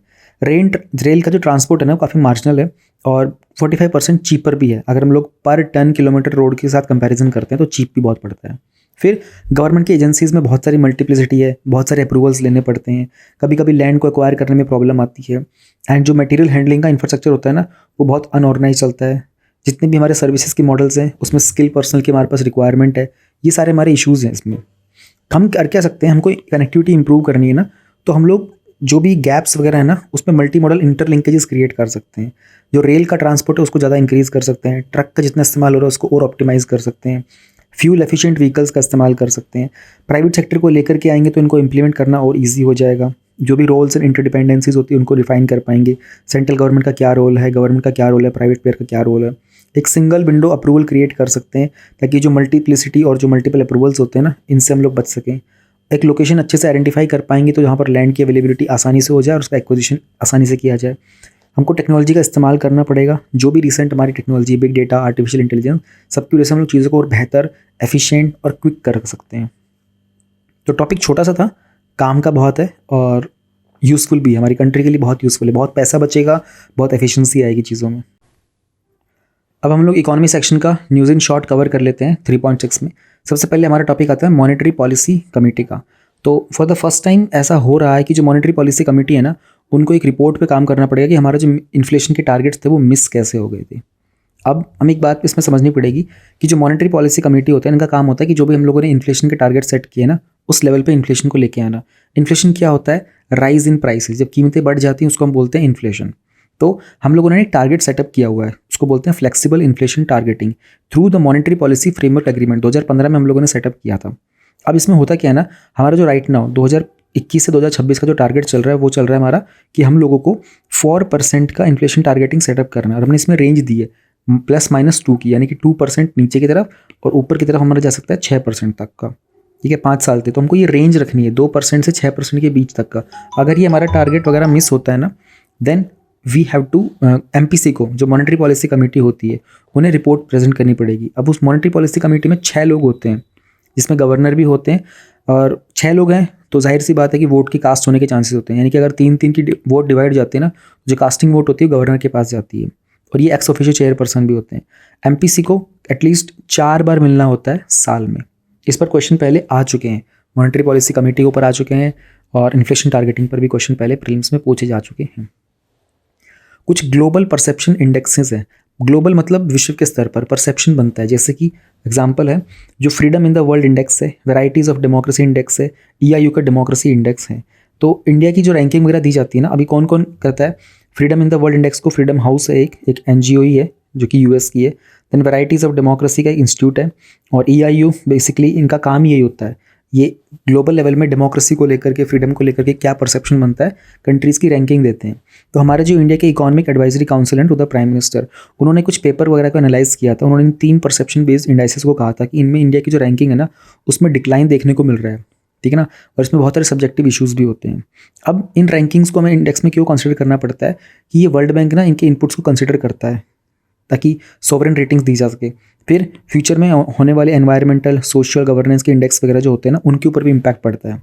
प्रॉब्लम ये होती है ना कि इंडियन गवर्नमेंट ने बोला है कि इनमें इंडेक्सेस में जो रैंकिंग वगैरह दी जाती है ना, ये प्राइमरीली एक बहुत ही टाइनी ग्रुप के ओपिनियंस के बेसिस पर दी जाती है, और इसमें कुछ क्वेश्चंस होते हैं ना बड़े सब्जेक्टिव होते हैं, उनको आंसर ऑब्जेक्टिव कर पाना बहुत मुश्किल होता है, और कुछ ऐसे सवाल होते हैं जो बहुत महत्वपूर्ण होते हैं लेकिन आप उनको एक्सक्लूड कर देते हो। थर्ड टॉपिक हमारा स्टेट इंस्टीट्यूशन फॉर ट्रांसफॉर्मेशन। अब नीति आयोग जो है ना, नीति आयोग आप लोगों को पता होगा, प्लानिंग वगैरह करना, कोऑर्डिनेशन करना। तो कुछ स्टेट्स हैं, उन्होंने रिसेंटली बोला कि एक काम करो ना, जैसे नीति आयोग सेंटर लेवल के ऊपर है ना, ऐसे स्टेट लेवल के ऊपर भी हमारे पास SITs बना दो, स्टेट इंस्टीट्यूशन ऑफ ट्रांसफॉर्मेशन। तो रिसेंटली महाराष्ट्र का इंस्टीट्यूशन फॉर ट्रांसफॉर्मेशन था, वो भी इसी लाइन्स पर बनाया गया था। क्या फ़ायदा होगा, स्टेट की कैपेसिटी और गवर्नेंस में जो भी बॉटलनेक्स होते हैं ना, उनको हम आसानी से हैंडल कर पाएंगे, और जिस तरीके से जो भी सर्विसेज डिलीवरी की जाती हैं, इसमें जो मार्जिनल सेक्शंस होते हैं ना, उनको बेनिफिट नहीं मिल पाता, उस चीज़ को हम लोग बहुत आसानी से हैंडल कर पाएंगे। तो नीति आयोग का काम यही होता है। नीति आयोग के कुछ इनिशिएटिव्स हैं ऑलरेडी, जैसे कि development support services for the states for infrastructure projects and state finances and coordination vertical, और स्टेट सपोर्ट मिशन। ये सारे के सारे काम यही करते हैं, स्टेट्स वगैरह की कोऑर्डिनेशन पे काम करना, फेडरलिज्म पे काम करना, प्लानिंग पे। और नीति आयोग आप लोगों को पता होगा 2015 में नीति आयोग की शुरुआत की गई थी, इस पर मेंस में क्वेश्चन आ चुका है। पहले हमारे पास प्लानिंग कमीशन होता था, उसको रिप्लेस करके नीति आयोग को लाया गया था, सेटअप किया गया था। जो प्लानिंग कमीशन था ना, वो करता था टॉप डाउन अप्रोच पे काम, जो नीति आयोग है ये काम करता है बॉटम अप अप्रोच पर। ये दो अप्रोचेज होती हैं, इनका भी आपको पता होना चाहिए। Then transport for all challenge का स्टेज 2 है। Ministry of housing and urban affairs ने, इनका एम है कि मोबिलिटी का जो एक्सपीरियंस होता है ना सिटीजन्स के लिए, वो बेहतर होना चाहिए। तो कुछ डिजिटल इनोवेशन करने की ज़रूरत है ताकि सभी सिटीजन्स के लिए मोबिलिटी मूवमेंट जो है ना वो आसान हो सके। 2021 में फर्स्ट स्टेज 1 लॉन्च किया गया था, एंड अभी स्टेज 2 लॉन्च किया गया है। एक तो इसका मेन एम है कि सबके लिए ट्रांसपोर्ट अवेलेबल हो, पार्किंग के इश्यूज़ ना हो, और ट्रैफिक जैम ना लगे। एंड सब लोग जो कुछ पॉइंट्स होते हैं ना, जो कि हमारे बेसिक एसेंशियल सर्विसेज होते हैं, हॉस्पिटल, स्कूल हो गए, हॉस्पिटल्स हो गए, इन सब के, और कोई मतलब गवर्नमेंट के जो ऑफिसेज वगैरह होते हैं, वहाँ तक पहुँचने के लिए ना हमारे पास रूट्स अवेलेबल होने चाहिए। मार्ग मतलब होता है रास्ता। तो DPIIT, department of promotion of industry and internal trade जो होता है ना, इन्होंने ना रिसेंटली इनवाइट की थी स्टार्टअप की एप्लीकेशंस, ताकि मार्ग का जो पोर्टल है उस पर रजिस्ट्रेशन कर सके। मार्ग की फुल फॉर्म है mentorship, advisory, assistance, resilience and growth. इसमें क्या रहता है ना, कुछ ऐसे पर्टिकुलर जो स्टार्टअप्स होते हैं ना, उनको ना एडवाइस वगैरह दी जाती है, उनको मेंटरशिप दी जाती है, तो उन्हें रजिस्टर करना होगा, इनको मेंटरशिप दी जाएगी, एडवाइजरी असिस्टेंस दी जाएगी। Framework to check fake reviews on the ecommerce platform. Department of consumer affairs ना, जो हमारा ब्यूरो ऑफ इंडियन स्टैंडर्ड्स के द्वारा ना एक नया स्टैंडर्ड अनवील किया है। उसका नंबर देख लो, 19000/2022। तो बेसिकली बहुत सारे ना फेक और डिसेप्टिव रिव्यूज़ होते हैं प्रोडक्ट्स के एंड सर्विसेज के, उन सबको हैंडल करने के लिए। अब स्टैंडर्ड्स जो है इनिशियली वॉलेंट्री थे, वॉलेंट्री मतलब अपनी मर्जी होती है, तो ये एप्लीकेबल होंगे हर एक ऑनलाइन प्लेटफॉर्म के ऊपर, ठीक है। फेक और जो भी मिसलीडिंग रिव्यूज़ होते हैं ना, वो कंज्यूमर के राइट्स को भी वॉयलेट करते हैं। कंज्यूमर के राइट्स किस में आते हैं, अंडर द 2019 का एक्ट, हमारा कंज्यूमर प्रोटेक्शन एक्ट का। एक ड्राफ्ट है स्टैंडर्ड्स नेशनल एक्शन प्लान का 2022 का, ब्यूरो ऑफ इंडियन स्टैंडर्ड्स के द्वारा। देखो BIS यहाँ पर भी आया था, इस भी टॉपिक में, इस टॉपिक में। तो BIS क्या होता है, ये एक नेशनल स्टैंडर्ड बॉडी है इंडिया की। इसका 2016 का एक एक्ट भी है जहाँ से इसको स्टैट्यूटरी बैकिंग मिलती है। तो इसमें कंट्री के अंदर जो स्टैंडर्डाइजेशन होता है ना, उसका काम इसके अंडर होता है, और ये मिनिस्ट्री ऑफ कंज्यूमर अफेयर्स के अंडर आता है। प्रीलिम्स में ना BIS के टॉपिक्स पहले पूछे जा चुके हैं। इंडिया में डिफरेंट तरह के स्टैंडर्ड्स होते हैं। ISI जो होता है ना, ये कुछ प्रोडक्ट्स के लिए होता है, इलेक्ट्रॉनिक्स वगैरह के लिए, और ये BIS के द्वारा ISI मार्किंग दी जाती है। आप लोगों ने पढ़ा होगा, ये सब सुना होगा। एगमार्क जो होता है, ये एग्रीकल्चर प्रोडक्ट्स के लिए होता है, department of marketing and inspection है, मिनिस्ट्री ऑफ एग्रीकल्चर के अंडर, उनके द्वारा। FPO मार्क जो होता है, ये फूड प्रोसेसिंग इंडस्ट्री के द्वारा होता है, जो पैकेज्ड फूड्स होते हैं ना उनके लिए। BIS का जो हॉलमार्क होता है, ये गोल्ड एंड सिल्वर ज्वेलरीज के लिए होता है। एक नॉन पोल्यूटिंग व्हीकल का मार्क होता है, ये सभी नए मोटर व्हीकल्स के लिए कंपलसरी है। इंडियन IOC है, इंडियन ऑर्गेनिक सर्टिफिकेशन होता है मिनिस्ट्री ऑफ कॉमर्स के द्वारा, जो भी हमारे ऑर्गेनिक फार्म्ड फूड होते हैं उनके लिए। अब ना एक स्टैंडर्ड्स नेशनल एक्शन प्लान बनाया जा रहा है, जो कि इसका ड्राफ्ट रिलीज़ किया गया था। इसमें कुछ सेट ऑफ एक्शंस होंगे जिनको हम लोग सेटअप करेंगे, तो हमारे स्टैंडर्ड्स की जो चीज़ें होती हैं उनको कैसे से एफिशिएंट किया जा सकता है। तो इंडिया की कमिटमेंट है ना, सस्टेनेबल डेवलपमेंट गोल 2030 तक पहुंचना, पेरिस एग्रीमेंट तक पहुंचना। उसके लिए हम लोगों को अपने सारे प्रोडक्ट्स को बेहतर करना पड़ेगा। और हम लोगों ने पिछले टॉपिक में देखा था, जो ये था कहाँ गया, ये रहा, फेक रिव्यूज़ को चेक करने वाला। हाँ, इसमें भी मदद मिलेगी। फिर क्या होगा कि जो भी हमारे गुड्स एंड सर्विसेज होते हैं ना, जो इंटरनेशनल बॉर्डर्स पे जाते हैं, उनके स्टैंडर्ड्स को हैंडल कर पाना ईजी होगा। और डिजिटल और जो डेटा ड्रिवन इकॉनमी होती है, उसमें ट्रस्ट बिल्डअप करना, मार्केट के अंदर कॉन्फिडेंस बिल्डअप करना, हमारी सप्लाई चेन्स के अंदर हमारे जो डोमेस्टिक प्रोडक्ट्स होते हैं ना, उनकी वायबिलिटी बहुत अच्छी हो जाएगी। Then we have goods trade barometer. जो वर्ल्ड ट्रेड ऑर्गेनाइजेशन है ना, उनका एक बैरोमीटर है, उससे पता चलता है कि ना जो ट्रेड की जो ग्रोथ है ना वो थोड़ी सी स्लो हो रही है ना 2022 के अंदर, एंड 2023 में वो और भी कम हो जाएगी अभी। तो जो करंट गुड्स का ट्रेड्स बैरोमीटर इंडेक्स है ना उसकी रीडिंग 96.2 है, इसकी बेस लाइन 100 है। अगर इससे 100 से ऊपर जाती है यानी कि आपकी ट्रेड जो ग्रोथ है ना वो अच्छी हो रही है, 100 से नीचे जाती है तो आपकी ग्रोथ जो है वो कम हो रही है। तो ओवरऑल एक बैरोमीटर, एक इंडेक्स है, इंडिकेटर है वर्ल्ड की ट्रेड कैसी चल रही है, रियल टाइम में क्या इन्फॉर्मेशन वगैरह हो सकती है, उन सब के बारे में बात करता है। Then we have this India's first NCOEGPS, ministry of port के द्वारा लॉन्च किया गया ये national centre of excellence for green port and shipping. अब ग्रीन शिपिंग क्या होता है? जब भी आपके गुड्स और जब ह्यूमन बींग्स का ट्रांसपोर्टेशन होता है ना थ्रू शिप्स, तो उसमें किस तरह की रिसोर्सेज और एनर्जी का इस्तेमाल किया जा रहा है ताकि एनवायरनमेंट में कम से कम पॉल्यूटेंट्स जाएँ, उसको बोलते हैं ग्रीन शिपिंग। तो इसका पूरा का पूरा ये जो चीज़ है ना ये NCOEGPS, इसका काम ही होगा कि एक ऐसा रेगुलेटरी फ्रेमवर्क बनाया जाए जहाँ पर हम लोग ग्रीन शिपिंग को और बेहतर तरीके से इंप्लीमेंट कर सकें। उसमें कार्बन डाइऑक्साइड का मेजर एमिशन होता है, उसको हैंडल करना पड़ेगा। फिर मेक इन इंडिया का कॉन्सेप्ट को ये प्रमोट करेगा, इनोवेशन थोड़ी डेवलप हो जाएगी और सेल्फ सफिशिएंसी आ जाएगी इंडस्ट्री के अंदर। UN की जो UN शिपिंग एजेंसी है, जो इंडियन मैरीटाइम ऑर्गेनाइजेशन, उनका काम है कि ओवरऑल जो ग्रीन हाउस गैसेस का एमिशन है ना शिप्स के द्वारा, उसको 2008 से लेकर के 2050 तक हमें 50% तक रिड्यूस करना है। इंडिया के भी कुछ इनिशिएटिव्स है, एक मैरीटाइम विजन डॉक्यूमेंट है 2030 का, और एक ड्राफ्ट है जो ग्रीन पोर्ट पॉलिसी का डॉक्यूमेंट पे इन पे काम चल रहा है अभी। देन एक रिपोर्ट आई है फ्रॉम दी UN का जो फूड एंड एग्रीकल्चर ऑर्गेनाइजेशन है FAO की, उसका टाइटल है the state of the food and agriculture 2022। तो उसमें उन्होंने बात की थी कि किस तरीके से हमारा जो एग्रीकल्चर का फूड होता है ना उसमें हम लोग सस्टेनेबल डेवलपमेंट गोल के साथ कैसे कनेक्ट कर सकते हैं। एक होता है एग्रीकल्चर ऑटोमेशन। ऑटोमेशन तो मतलब समझेंगे ऑटोमेटिक ऑटोमेशन। तो उन्होंने कहा था कि लेबर की जो प्रोडक्टिविटी है ना उसे हमें इंक्रीज़ करने की ज़रूरत है, एंड वर्किंग कंडीशंस को इंप्रूव कर सकते हैं, न्यू एंटरप्रेन्योरशिप की अपॉर्चुनिटीज़ हमको मिलेंगी, फूड का जो लॉस होता है उसे हम हैंडल कर सकते हैं। प्रॉब्लम ये आता है कि इसके कारण ना इनइक्वालिटीज़ बढ़ जाएंगी, जो स्मॉल स्केल के प्रोड्यूसर्स होंगे ना वो अच्छे से ग्रोथ शो नहीं कर पाएंगे, और जो मार्जिनलाइज ग्रुप्स होते हैं ना यूथ एंड विमेन, उनके पास थोड़ा फाइनेंस का इशू होता है, तो इस तरह की ऑटोमेशन पे काम करना मुश्किल होता है। फिर कभी कभी बहुत सारी मोटराइज मशीनरी, बड़े बड़े जो मशीनें होती हैं ना खेतों में काम करने के लिए, उनका इस्तेमाल करना पड़ सकता है। तो हो सकता है कि इसके कारण एनवायरनमेंट के ऊपर कुछ इंपैक्ट जाए, सॉइल इरोजन भी हो सकता है। फिर अनएम्प्लॉयमेंट भी इसके अंदर आ सकती है, क्योंकि मशीनें होंगी तो जो मैनुअल लेबर्स होते हैं उनका यूज़ कम हो जाएगा। एंड ऑटोमेशन को अडॉप्ट करने में ना कंट्रीज़ में अपने आप में बहुत सारी प्रॉब्लम होती है। मोस्टली जो सब सहारन कंट्रीज़ होती है ना उनके लिए अडॉप्ट कर पाना बड़ा मुश्किल है। देन मिनिस्ट्री ऑफ पावर ने एक स्कीम लॉन्च की है for the procurement of aggregate power, यानी कि कुछ ऐसे स्टेट्स हैं ना जिनके पास पावर, बिजली की जो पूर्ति नहीं हो पा रही, तो उन्होंने कहा था एक स्कीम है, शक्ति स्कीम है, यहाँ पर आपको you will be to provide coal मिलेगा सारे के सारे जो स्ट्रेस्ड पावर यूनिट से जहाँ पर कोल की सप्लाई की कमी है। तो इसमें 4500 मेगावाट तक के लिए पावर की सप्लाई मिल जाएगी आपको फॉर 5 ईयर्स तक के लिए। तो ये स्कीम है शक्ति, scheme for harnessing and allocating the कोयला ट्रांसपेरेंटली इन इंडिया, यानी कि कोई भी ऐसा पर्टिकुलर यूनिट जहाँ पर कोयले की कमी है और वहाँ पर एनर्जी का प्रोडक्शन नहीं हो पा रहा है तो वहाँ पर कोयला भेज दिया जाएगा। तो बस ये थे हमारे news in short economy section के। Let us start the security section. सबसे पहला जो हमारा टॉपिक है वो है digital personal data protection bill 2022 का। अब वैसे तो ये जो टॉपिक है ना ये आपके पॉलिटी में भी कवर किया जा सकता था, लेकिन इसका बहुत हद तक साइबर थ्रेट से कनेक्शन ज़्यादा बनाया जा रहा है, इसलिए सिक्योरिटी सेक्शन में आया है। सो मिनिस्ट्री ऑफ इलेक्ट्रॉनिक्स ने एक ड्राफ्ट रिलीज़ किया है digital personal data protection bill 2022 का। एक्चुअल में ना 2018 में एक ड्राफ्ट तैयार किया गया था, उसका नाम था PDP बिल बोलते थे उसको, पर्सनल डेटा प्रोटेक्शन बिल का, और ये प्रपोजल आया था जस्टिस श्री कृष्णा कमेटी के द्वारा, जो कि मिनिस्ट्री ऑफ इलेक्ट्रॉनिक्स ने सेटअप की थी। फिर गवर्नमेंट ने कुछ रिविजन्स किए थे, उस ड्राफ्ट में कुछ चेंजेस वगैरह किए थे, फिर एक बिल प्रेजेंट किया गया था जो कि था पर्सनल डेटा प्रोटेक्शन बिल 2019 का। इसे जॉइंट कमेटी के पास भेजा गया था। दिसंबर 2021 में जॉइंट कमेटी ने अपनी रिपोर्ट सबमिट की थी, यानी कि आज से एग्जैक्ट 1 साल पहले, और उन्होंने एक नया ड्राफ्ट बिल के बारे में बात की थी, डेटा प्रोटेक्शन बिल 2021। अगस्त 2022 में गवर्नमेंट ने बोला कि आपने बहुत सारे एक्सटेंसिव चेंजेस की बात की थी, इसलिए हम लोग PDP बिल को विड्रॉ करते हैं और हम इसको दोबारा से रिवाइज करके फिर से प्रेजेंट करेंगे। तो अभी विंटर सेशन चल रहा है पार्लियामेंट का राइट नाउ जब मैं वीडियो रिकॉर्ड कर रहा हूँ, और तब ये बिल जो है प्रेजेंट किया गया है। अब इस बिल में जो लीगल फ्रेमवर्क होने वाला है ना डेटा प्रोटेक्शन का, उसको बहुत कॉम्प्रिहेंसिव तरीके से प्रेजेंट किया गया है।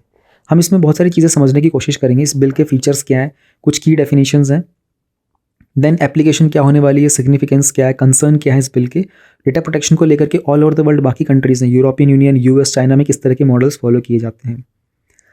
टॉपिक में आगे बढ़ने से पहले हमको सबसे पहले ना कुछ की टर्म्स को समझना पड़ेगा, data principal, data fiduciary, consent manager, personal data, child data person, क्योंकि ये सारे के सारे की टर्म्स ना इस टॉपिक में बार बार इस्तेमाल किए जाएंगे।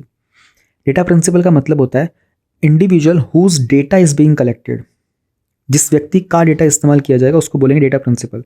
डेटा फिड्यूशरी एक एंटिटी होगी, वो कोई इंडिविजुअल भी हो सकता है, वो कंपनी, वो फर्म या स्टेट भी हो सकता है, जो डिसाइड करेगा क्या पर्पज़ है और क्या मीन्स है उसको प्रोसेस करने के एक इंडिविजुअल के पर्सनल डेटा को।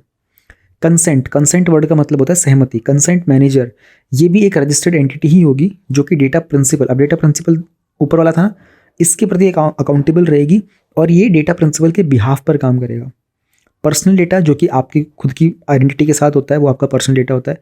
चाइल्ड का मतलब वो होगा जिसने 18 साल की उम्र पूरी नहीं की है। डेटा क्या होता है? इन्फॉर्मेशन होती है, फैक्ट होते हैं, कॉन्सेप्ट्स होते हैं, ओपिनियन, इंस्ट्रक्शंस होते हैं। रॉ डेटा जिसको रॉ फैक्ट्स एंड फिगर्स को बोलते हैं हम लोग डेटा। पर्सन कौन होगा? इंडिविजुअल हो सकता है, Hindu undivided family, a company, a firm, an association. ये हिंदू अनडिवाइडेड फैमिली जो होता है ना, इसको HUF पे लिखते हैं शॉर्ट में, तो कभी दिखाई दे HUF तो समझ जाना क्या है वो। देन कोई स्टेट के अंदर every artist, artificial juristic person, है ना, तो ये सब कुछ इस तरीके से डिफाइन किया गया है। अब हम समझते हैं इस बिल के अंदर क्या कुछ फीचर्स ऐड किए हैं। एक तो नोटिस और कंसेंट। नोटिस का मतलब एक तरीके से आपको संदेशा दे देना, कंसेंट मतलब सहमति। तो उन्होंने कहा कि प्रायर कंसेंट लेना पड़ेगा, पहले आपकी सहमति लेनी पड़ेगी ऑफ द डेटा प्रिंसिपल। तो उसमें डिस्क्रिप्शन वगैरह होगा पर्सनल डेटा को लेकर के कि कैसे इसका क्या प्रोसेस करने का पर्पज़ होने वाला है। जो डेटा प्रिंसिपल होगा अपना, दे मे गिव, मैनेज और रिव्यू और withdraw their consent to the data fiduciary through a consent manager. एक कंसेंट मैनेजर के थ्रू आप अपना परमिशन दे भी सकते हो और बाद में उसको विड्रॉ भी कर सकते हो।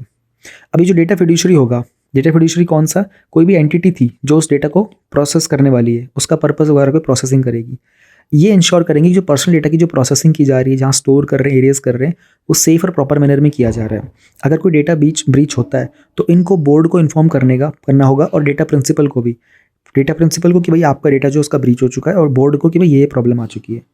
जो पर्सनल डेटा को उसका डिलीशन भी होगा ना, अगर उसका कोई पर्पस सर्व नहीं किया जा रहा है, नो लॉन्गर नेसेसरी, तो उसको डिलीट कर दिया जाएगा।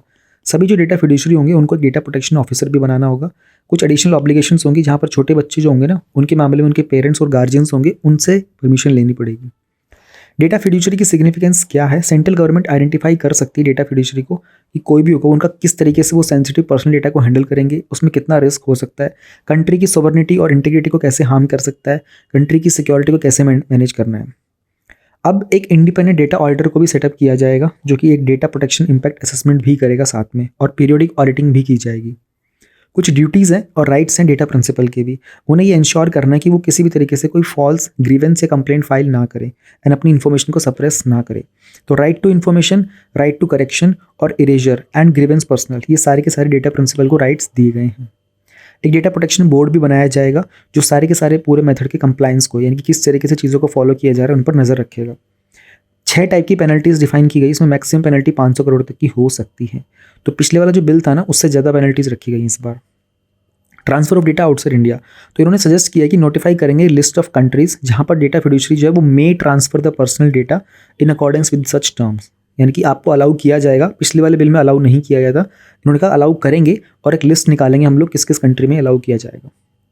अब इस तरह के बिल की ना एप्लीकेशन फ़ायदा क्या होता है ना, कि एक तो डिजिटल पर्सनल डेटा को ना विद इन टेरिटरी आप प्रोसेस कर सकते हो, है ना, outside the territory of India भी प्रोसेस कर पाओगे, लेकिन उसके मामले में उन्होंने कहा ना कि हम लोग एक लिस्ट निकालेंगे। फिर ये जो डेटा होगा ना, ये नॉन ऑटोमेटेड प्रोसेसिंग पे काम नहीं करेगा, ऑफलाइन पर्सनल डेटा के लिए अप्लाई नहीं होगा। ये जो बिल है, कोई भी पर्सनल डेटा जो एक इंडिविजुअल के द्वारा प्रोसेस किया जा रहा है उस पर नहीं होगा, डोमेस्टिक पर्पस के लिए। Personal data about an individual that is content in a record that has been in existence for at least 100 years, उस पर भी ये बिल लागू नहीं होता है। तो कुछ चीज़ें हैं कहाँ कहाँ पर ये बिल लागू हो रहा है, कहाँ कहाँ पर ये बिल लागू नहीं हो रहा है, इनको आप ध्यान रखिएगा। इस बिल की इंपॉर्टेंस क्या है? कंट्री के अंदर हम लोगों को ये पूरा का पूरा डेटा का कॉन्सेप्ट समझना पड़ेगा कि ना इस तरह के फ्रेमवर्क में ना बहुत सारी प्रॉब्लम्स थी। जैसे हमारा राइट नाउ हम लोग इंडिया में इंफॉर्मेशन टेक्नोलॉजी रूल 2011 का इस्तेमाल कर रहे हैं। करंटली हम लोग जिस लीगल फ्रेमवर्क का इस्तेमाल कर रहे हैं उसमें बहुत सारे इश्यूज़ हैं, देयर आर मेनी लैक्यूनास। जैसे कि 2017 के अंदर पुट्टा स्वामी जजमेंट आया था, वहाँ पर राइट टू प्रिवेसी को फंडामेंटल राइट मान लिया गया था। लेकिन जो ये हमारा एग्जिस्टेंट फ्रेमवर्क है ना, ये 2011 का रूल्स वाला, इसके अकॉर्डिंगली जो प्रिवेसी का राइट टू प्रिवेसी था ना, एक स्टैट्यूटरी राइट था, बल्कि फंडामेंटल राइट नहीं था, ये एक प्रॉब्लम थी। फिर जो भी पर्सनल डेटा की प्रोसेसिंग गवर्नमेंट करती थी ना, उस पर ही अप्लाई नहीं होता था और लिमिटेड अंडरस्टैंडिंग थी इसमें। जो ऑब्लिगेशंस थे ना डेटा फिड्यूशरीज के ऊपर में, उनको कभी भी कॉन्ट्रैक्ट से ओवरराइड किया जा सकता था और कॉन्सिक्वेंसेस बहुत कम थे। अगर कोई अपनी ऑब्लिगेशन, अपनी जिम्मेदारियों से दूर हटता था तो उसके ऊपर कोई वो नहीं था, मतलब कोई कॉन्सिक्वेंसेस थे ही नहीं। तो देखते हैं अगर हम, तो 2011 का जो पूरे के पूरे रूल थे ना, जो आज से तकरीबन 10 साल पहले इस्तेमाल बनाए गए थे, उनमें और आज के डेट में बहुत डिफरेंस आ गया है। गवर्नमेंट के ऊपर रिस्पॉन्सिबिलिटीज बढ़ गई है अब। जो प्रीवियस वर्जन थे ना, जो भी कानून बनाए गए थे, बहुत ही डेंस थे और बहुत ही वॉल्यूमिनस थे। अभी जो चीज़ें बनाई गई उनको बहुत कंडेंस, कंसाइज करके और रीडर फ्रेंडली बनाया गया है। इंपॉर्टेंट सबसे ज़्यादा ये, पहली बार भारत के अंदर किसी भी लेजिस्लेटिव की हिस्ट्री के अंदर हर और शी का इस्तेमाल किया गया है ना, irrespective of the gender word. ये बहुत इंपॉर्टेंट चेंज किया गया है ये एक्सक्लूसिवली। मैंने इसको अभी राइट नाउ ग्रीन कलर में हाईलाइट कर देता हूँ ताकि जब आपको ये PDF मिले तो आप इसका ध्यान से इस्तेमाल कर सकें। ये बहुत ही अच्छा एग्जाम्पल है, वंडरफुल एग्जाम्पल दिस इज़। फिर अभी चीज़ों को बहुत ट्रांसपेरेंट कर दिया गया है, पहले के मुकाबले फेयर कर दिया गया है एंड लिंग्विस्टिक डाइवर्सिटी पे भी काम किया गया है। 8 शेड्यूल के अंदर जो हमारी 22 ऑफिशियल लैंग्वेजेस है ना, उसके अकॉर्डिंगली सारे इंडिविजुअल्स अपनी इन्फॉर्मेशन को एक्सेस कर पाएंगे। कंप्लायंस का रजीम यानी कि कैसे फॉलो करना है उसके ऊपर अच्छे से काम किया गया है एंड पहले जो प्रो बिजनेस वर्जन था ना, उसको चेंज कर दिया गया है। जैसे कि डेटा का लोकलाइजेशन का मैंडेट डाला गया था 2019 के बिल में, अभी गवर्नमेंट ने उसको थोड़ा सा रिलैक्स कर दिया। हम लोग कुछ कंट्रीज़ की लिस्ट निकालेंगे, सिर्फ वहाँ पर डेटा नहीं जाएगा, बाकी सब जगह जा सकता है। ये कुछ चीज़ें हैं जिन पे काम किया गया। कंसर्न क्या है, एक तो टाइमलाइंस की कमी है ना। डेटा, पर्सनल डेटा डिलीट कब तक करोगे इसके बारे में आपने कोई टाइमलाइन नहीं बताई गई है। पिछली बार में आई थिंक 75 ईयर्स समथिंग बताया गया था, इस बार टाइमलाइन नहीं बताई गई। हालांकि पिछली बार कितना था वो फर्क नहीं पड़ता अब, बट अभी के में नहीं बताया गया है। फिर बोर्ड को कब तक बनाओगे ये भी नहीं पता, कब तक कंप्लेन को वो फाइल करेगा वो भी नहीं पता है, और फिड्यूशरी कब तक उसको डेटा को रेज करेगा ये भी नहीं बताया गया है। कुछ बहुत ही क्रूशियल राइट्स हैं वो मिस हैं, जैसे कि राइट ऑफ डेटा पोर्टेबिलिटी है ना, राइट टू बी फॉरगॉटन, ये सारे के सारे ड्राफ्ट में मेंशन नहीं किए गए। राइट ऑफ डेटा पोर्टेबिलिटी के अंदर जो डेटा प्रिंसिपल होगा ना, उसको एक स्ट्रक्चर्ड फॉर्मेट मिलेगा अपने पर्सनल डेटा का, एंड उसमें डेटा फिड्यूशरी किस तरीका का डेटा प्रिंसिपल के ऊपर प्रोसेसिंग कर रहा है, उसकी क्या सर्विसेज है, उन सब पे काम करेगा। राइट टू बी जो फॉरगॉटन वाला है ना, इसमें डेटा प्रिंसिपल जो होता है ना, उसको they have the right to ask the data fiduciary कि उनका जो इन्फॉर्मेशन है उसको डिस्क्लोज करना बंद कर दे। फिर इन्होंने जो पब्लिक इंटरेस्ट के मामले होते हैं है ना, डीम्ड कंसेंट जो होता है, उसको बहुत वाइड डेफिनेशन दे दी गई है। यानी कि इसका कोई भी, इसमें फेयर और रीजनेबल पर्पस को जो डेफिनेशन दी गई है ना, उसमें राइट्स का गैमेट बहुत बड़ा है। बेसिकली यूनियन जो गवर्नमेंट है ना, सेंट्रल गवर्नमेंट, वो डिफाइन करेगी क्या फेयर है और क्या रिस्पॉन्सिबल है। तो उनके अकॉर्डिंगली कुछ भी, गवर्नमेंट के अकॉर्डिंगली कुछ भी फेयर और रीजनेबल हो सकता है। ये प्रॉब्लम है। बोर्ड के अंदर कितने लोग होंगे, कंपोजिशन होगी, वो बताई नहीं गई है। पेनल्टीज़ के अंदर उन्होंने ये बोला है कि नॉन कंप्लाई की है ना, उसके ऊपर फोकस तो आपने बहुत कर दिया, किसी ने कंप्लाई नहीं किया तो हम लोग पेनल्टी लगा देंगे, लेकिन आप लोगों ने जो नॉन कंप्लायंस ऑन इटसेल्फ है ना, उसके ऊपर फोकस नहीं किया है। ये छोटी सी चीज़ है। अब टर्मिनोलॉजी के अंदर चीज़ें आ जाती हैं, काफ़ी सब्जेक्टिव है ये, कुछ एक्सेप्शंस भी दिए गए हैं। Central government to exempt any data fiduciary from the provisions of the draft bill. Central government चाहेगी तो किसी भी फिड्यूशरी को इस लिस्ट से बाहर निकाल सकती है कि भाई मान लो CBI हो गई, उसको लिस्ट से बाहर निकाल देना, सारी पावर सेंट्रल गवर्नमेंट के पास है। तो एक तरीके से सेंट्रलाइजेशन वाला इशू भी है यहाँ पर। फिर it appears to be either postponing और delegating much of the complicated issues by adding simply as may be prescribed. Bill के अंदर ना इन्होंने क्या किया, बहुत जगह पर लिख दिया एज में बी प्रिस्क्राइब्ड। उससे प्रॉब्लम ये हो गई है कि ना, ये फ्यूचर में इस चीज़ को पोस्टपोन भी कर देंगे और डेलीगेट कर देंगे। जैसे वो बोर्ड का जो कॉम्पोजिशन था ना, वो बताया नहीं गया था, तो मे बी उसको ये लोग डेलीगेट कर देंगे, पोस्टपोन कर देंगे। तो सिर्फ 30 क्लॉज हैं in comparison to the previous one. पहले 90 क्लॉज थे, काफ़ी डिटेल एक्सप्लेनेशन थी, अब चीज़ों को थोड़ा सा कम कर दिया गया है। एंड एक और जो इंपॉर्टेंट प्रॉब्लम है कि इसमें जो पेनल्टीज़ है ना, जो नॉन कंप्लाइंस करने की, उसमें जो डेटा प्रिंसिपल होगा ना, वो किस हद तक अपना मॉनेटरी कंपनसेशन ले सकता है, उसके बारे में बात ही नहीं की गई। भाई मान लो मैं ही हूँ, जैसे आई एम ए पर्सन है ना, मेरे डेटा का कोई मिसयूज़ आपने कर दिया, तो मैं उसमें कोई मॉनेटरी कंपनसेशन ले सकता हूँ, नहीं ले सकता हूँ, इस चीज़ के बारे में आपने कुछ बताया ही नहीं। ऑलराइट, आपने तो पेनल्टी ले ली, आप तो रख लोगे उस पैसे को, मेरे को कुछ कंपनसेशन मिलेगा नहीं मिलेगा इसके बारे में कोई बात ही नहीं की गई। तो वर्ल्ड वाइड और दूसरी कंट्रीज़ में किस तरह के मॉडल्स यूज़ किए जाते हैं, according to the data UN का conference on trade and development, UNCTAD के अकॉर्डिंगली 137 आउट ऑफ 194 कंट्रीज़ जो है ना, उन्होंने इस तरह के लेजिस्लेशन बनाए हुए हैं अपने डेटा प्राइवेसी को लेकर के। जैसे एक यूरोपियन यूनियन का मॉडल है, उसमें उन्होंने एक ड्राफ्ट बनाया हुआ था, तो राइट टू प्राइवेसी को उन्होंने बहुत सारे एक डेटा प्रोटेक्शन फ्रेमवर्क के साथ में अटैच किया गया था। तो गवर्नमेंट और प्राइवेट एंटिटी सब इस्तेमाल करते हैं। उन्होंने एग्जाम्पशन दी थी नेशनल सिक्योरिटी, डिफेंस एट्सेट्रा में, उन्होंने क्लियरली डिफाइन किया हुआ है।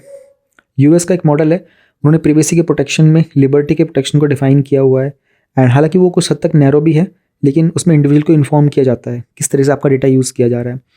चाइना मॉडल जो है, चाइना में भी कुछ प्रिंसिपल न्यू राइट्स के ऊपर चाइना का डेटा प्रिंसिपल है, उसमें नए राइट्स वगैरह हैं, कैसे उनके पर्सनल डेटा का मिसयूज़ नहीं किया जाएगा। एंड उसमें बिजनेस से जो डेटा होता है ना, उसको उन्हें कैटेगराइज करना पड़ता है, उसकी इंपॉर्टेंस कितनी, कौन सा बिजनेस का डेटा रखने लायक है, कौन सा गवर्नमेंट यूज़ करेगी, कौन सा प्राइवेट के सामने रखा जाएगा एंड एवरीथिंग। तो दूसरी कंट्री के सामने इनसे तो कुछ खास एग्जाम्पल मिलता नहीं है। ये वाला स्टेटमेंट काफ़ी अच्छा है कि 137 कंट्रीज़ इस तरह के बिल फ्रेमवर्क पे काम करती हैं, तो India should also work on such frameworks.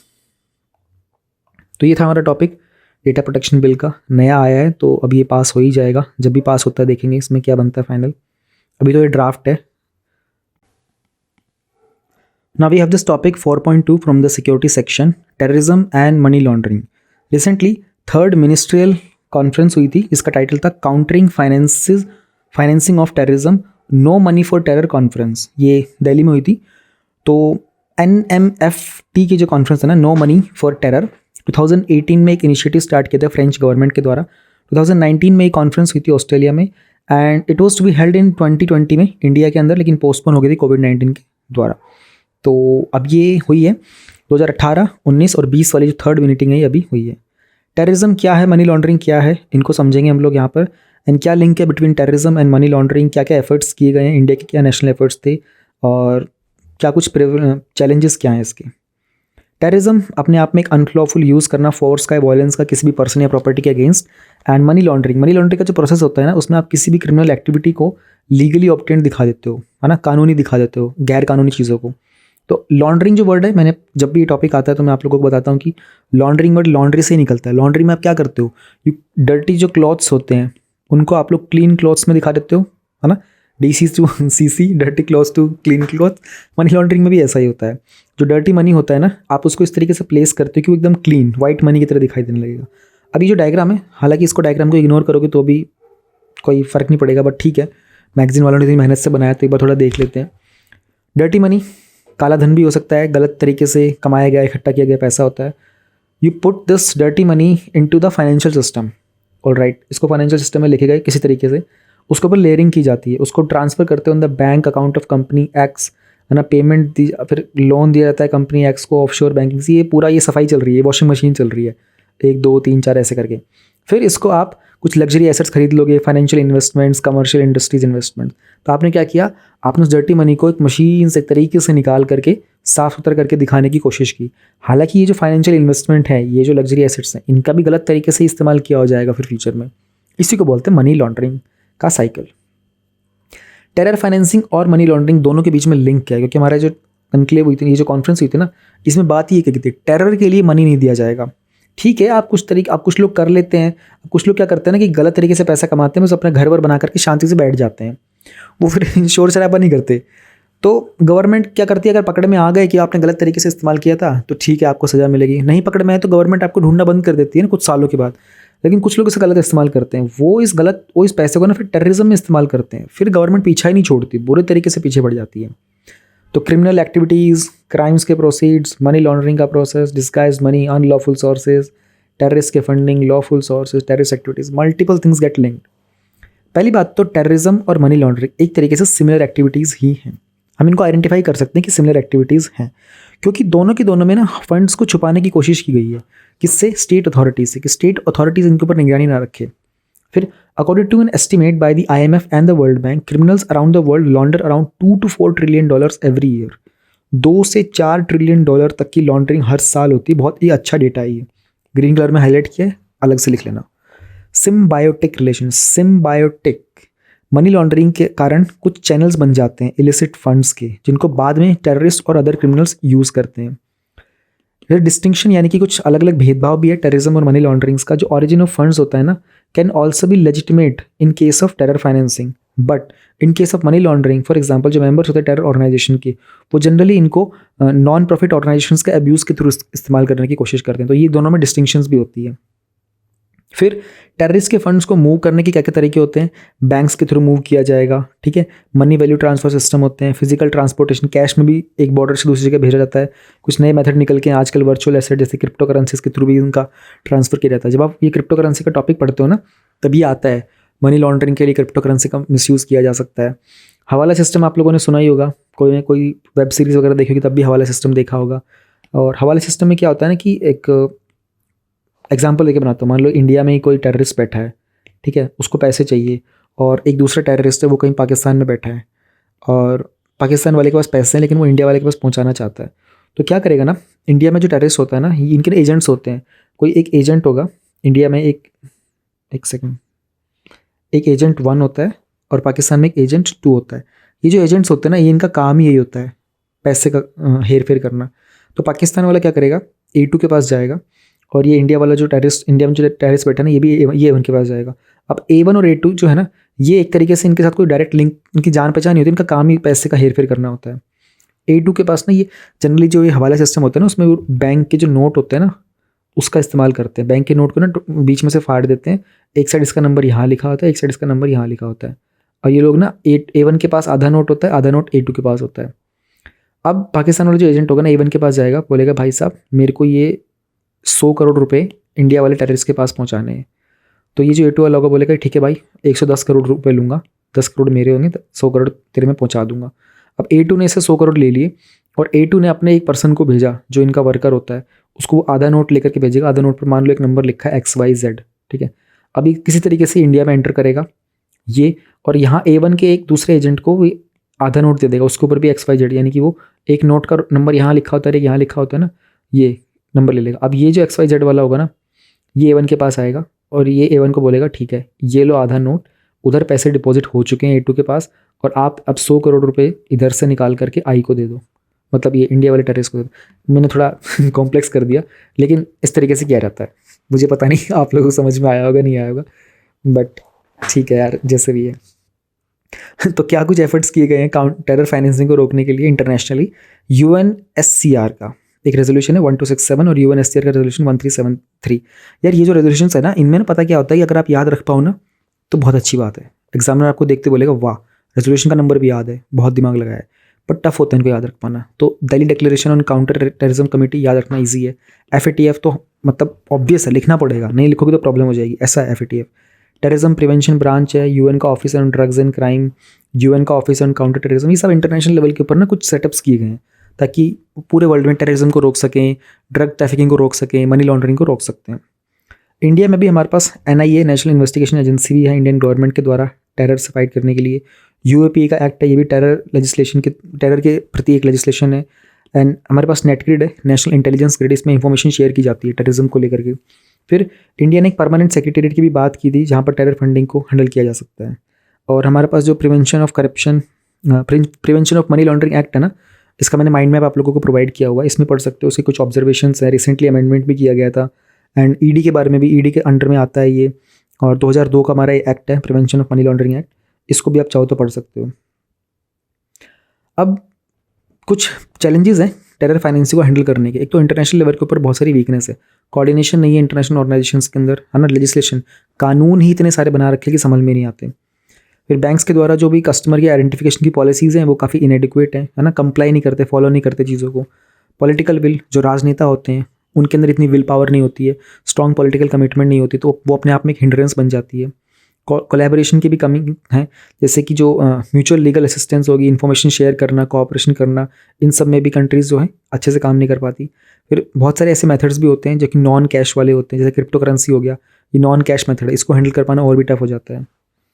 तो मनी लॉन्ड्रिंग को चेक करने के 3 तरीके हैं। पहला स्टेप है प्रिवेंशन। पहली बात तो होने ही मत दो, चीज़ों को इतना मजबूत बना करके रखो ना कि होनी ही नहीं चाहिए, कुछ ऐसा कर दो। सेकंड, अगर हो गई है तो डिटेक्ट करो, इतनी इंटेलिजेंस गैदर कर पाओ कि आपको पता चल जाए कि कहाँ पर मनी लॉन्ड्रिंग हो रही है। तीसरा, सप्रेशन ऑफ क्राइम। अब आपको पता चल गया कि मनी लॉन्ड्रिंग तो हो गई भाई, है ना, अब उसको सप्रेस कैसे करेंगे कि मनी लॉन्ड्रिंग से क्राइम ना चला जाए। अब तो चेकिंग ऐसे की जा सकती है, there could be like these things we can build up, तो इसको हम अच्छे से हैंडल कर सकते हैं। What can be done to overcome these challenges. हमारे अपने फाइनेंशियल इंटेलिजेंस को और मजबूत कर सकते हैं, एक्यूरेट और वेल लिंक्ड फाइनेंशियल इंटेलिजेंस बना सकते हैं, प्राइवेट सेक्टर को इसमें इनकॉर्पोरेट कर सकते हैं कि टेररिज्म के कोई भी एक्ट्स उनको फॉइल करने के लिए वहाँ पर फाइनेंशियल इंटेलिजेंस आ सकती है हमारे पास प्राइवेट सेक्टर से। इंटरनेशनल कॉपरेशन पे हम लोग काम कर सकते हैं, जो भी लॉ इन्फोर्समेंट अथॉरिटीज़ हो सकती है ना वो कॉपरेट करें। दिस इज़ अ सीने क्वा नॉन। सीने क्वा नॉन का जो वर्ड है ना, इसका मतलब होता है बहुत ही नेसेसरी चीज़ है ये, कि जो भी इंटरनेशनल लेवल के ऊपर लॉ इन्फोर्समेंट एजेंसीज़ है ना वो आपस में कॉपरेट करें। Involvement of financial and banking sector, collaboration करना पड़ेगा, इन्फॉर्मेशन एक्सचेंज करें आपस में, टेक्नोलॉजी को अपडेट करें, big data and artificial intelligence का इस्तेमाल करें। पीनल यानी कि जो पनिशमेंट वाले जो प्रोविजंस हो सकते हैं ना, उनको बहुत प्रोपोर्शनेट बनाएं। प्रॉपर्टी वगैरह कन्फिस्केट कर देना, है ना। इन सब में एक डेटरेंस क्वेश्चन होता है। डेटरेंस का मतलब होता है एक तरीके से आप उनमें, जब आप कोई एक टेररिस्ट वगैरह होगा, उसकी प्रॉपर्टी कन्फिस्केट कर दी जाएगी तो वो न्यूज़ में आएगा, तो जो दूसरे टेररिस्ट होते हैं ना, थोड़ा डर बन जाता है, उनमें एक रुकावट क्रिएट हो जाती है कि हाँ यार, अगर हमने कुछ कर दिया तो हमारी भी प्रॉपर्टी चली जाएगी, ये चला जाएगा, वो चला जाएगा। थोड़ी डेटरेंस क्वेश्चन क्रिएट करना बहुत नेसेसरी होता है, थोड़ा सा डर बना के रखना कि अगर आपने ऐसा किया तो ऐसा हो जाएगा। जैसे आप लोगों ने देखा होगा ना, बहुत सी जगह पर ओपन एरिया में लिखा होता है ना कि this area is under CCTV surveillance, वो डेटरेंस के लिए होता है कि आप इसको पढ़ लो तो आप एक्ट करो ही ना।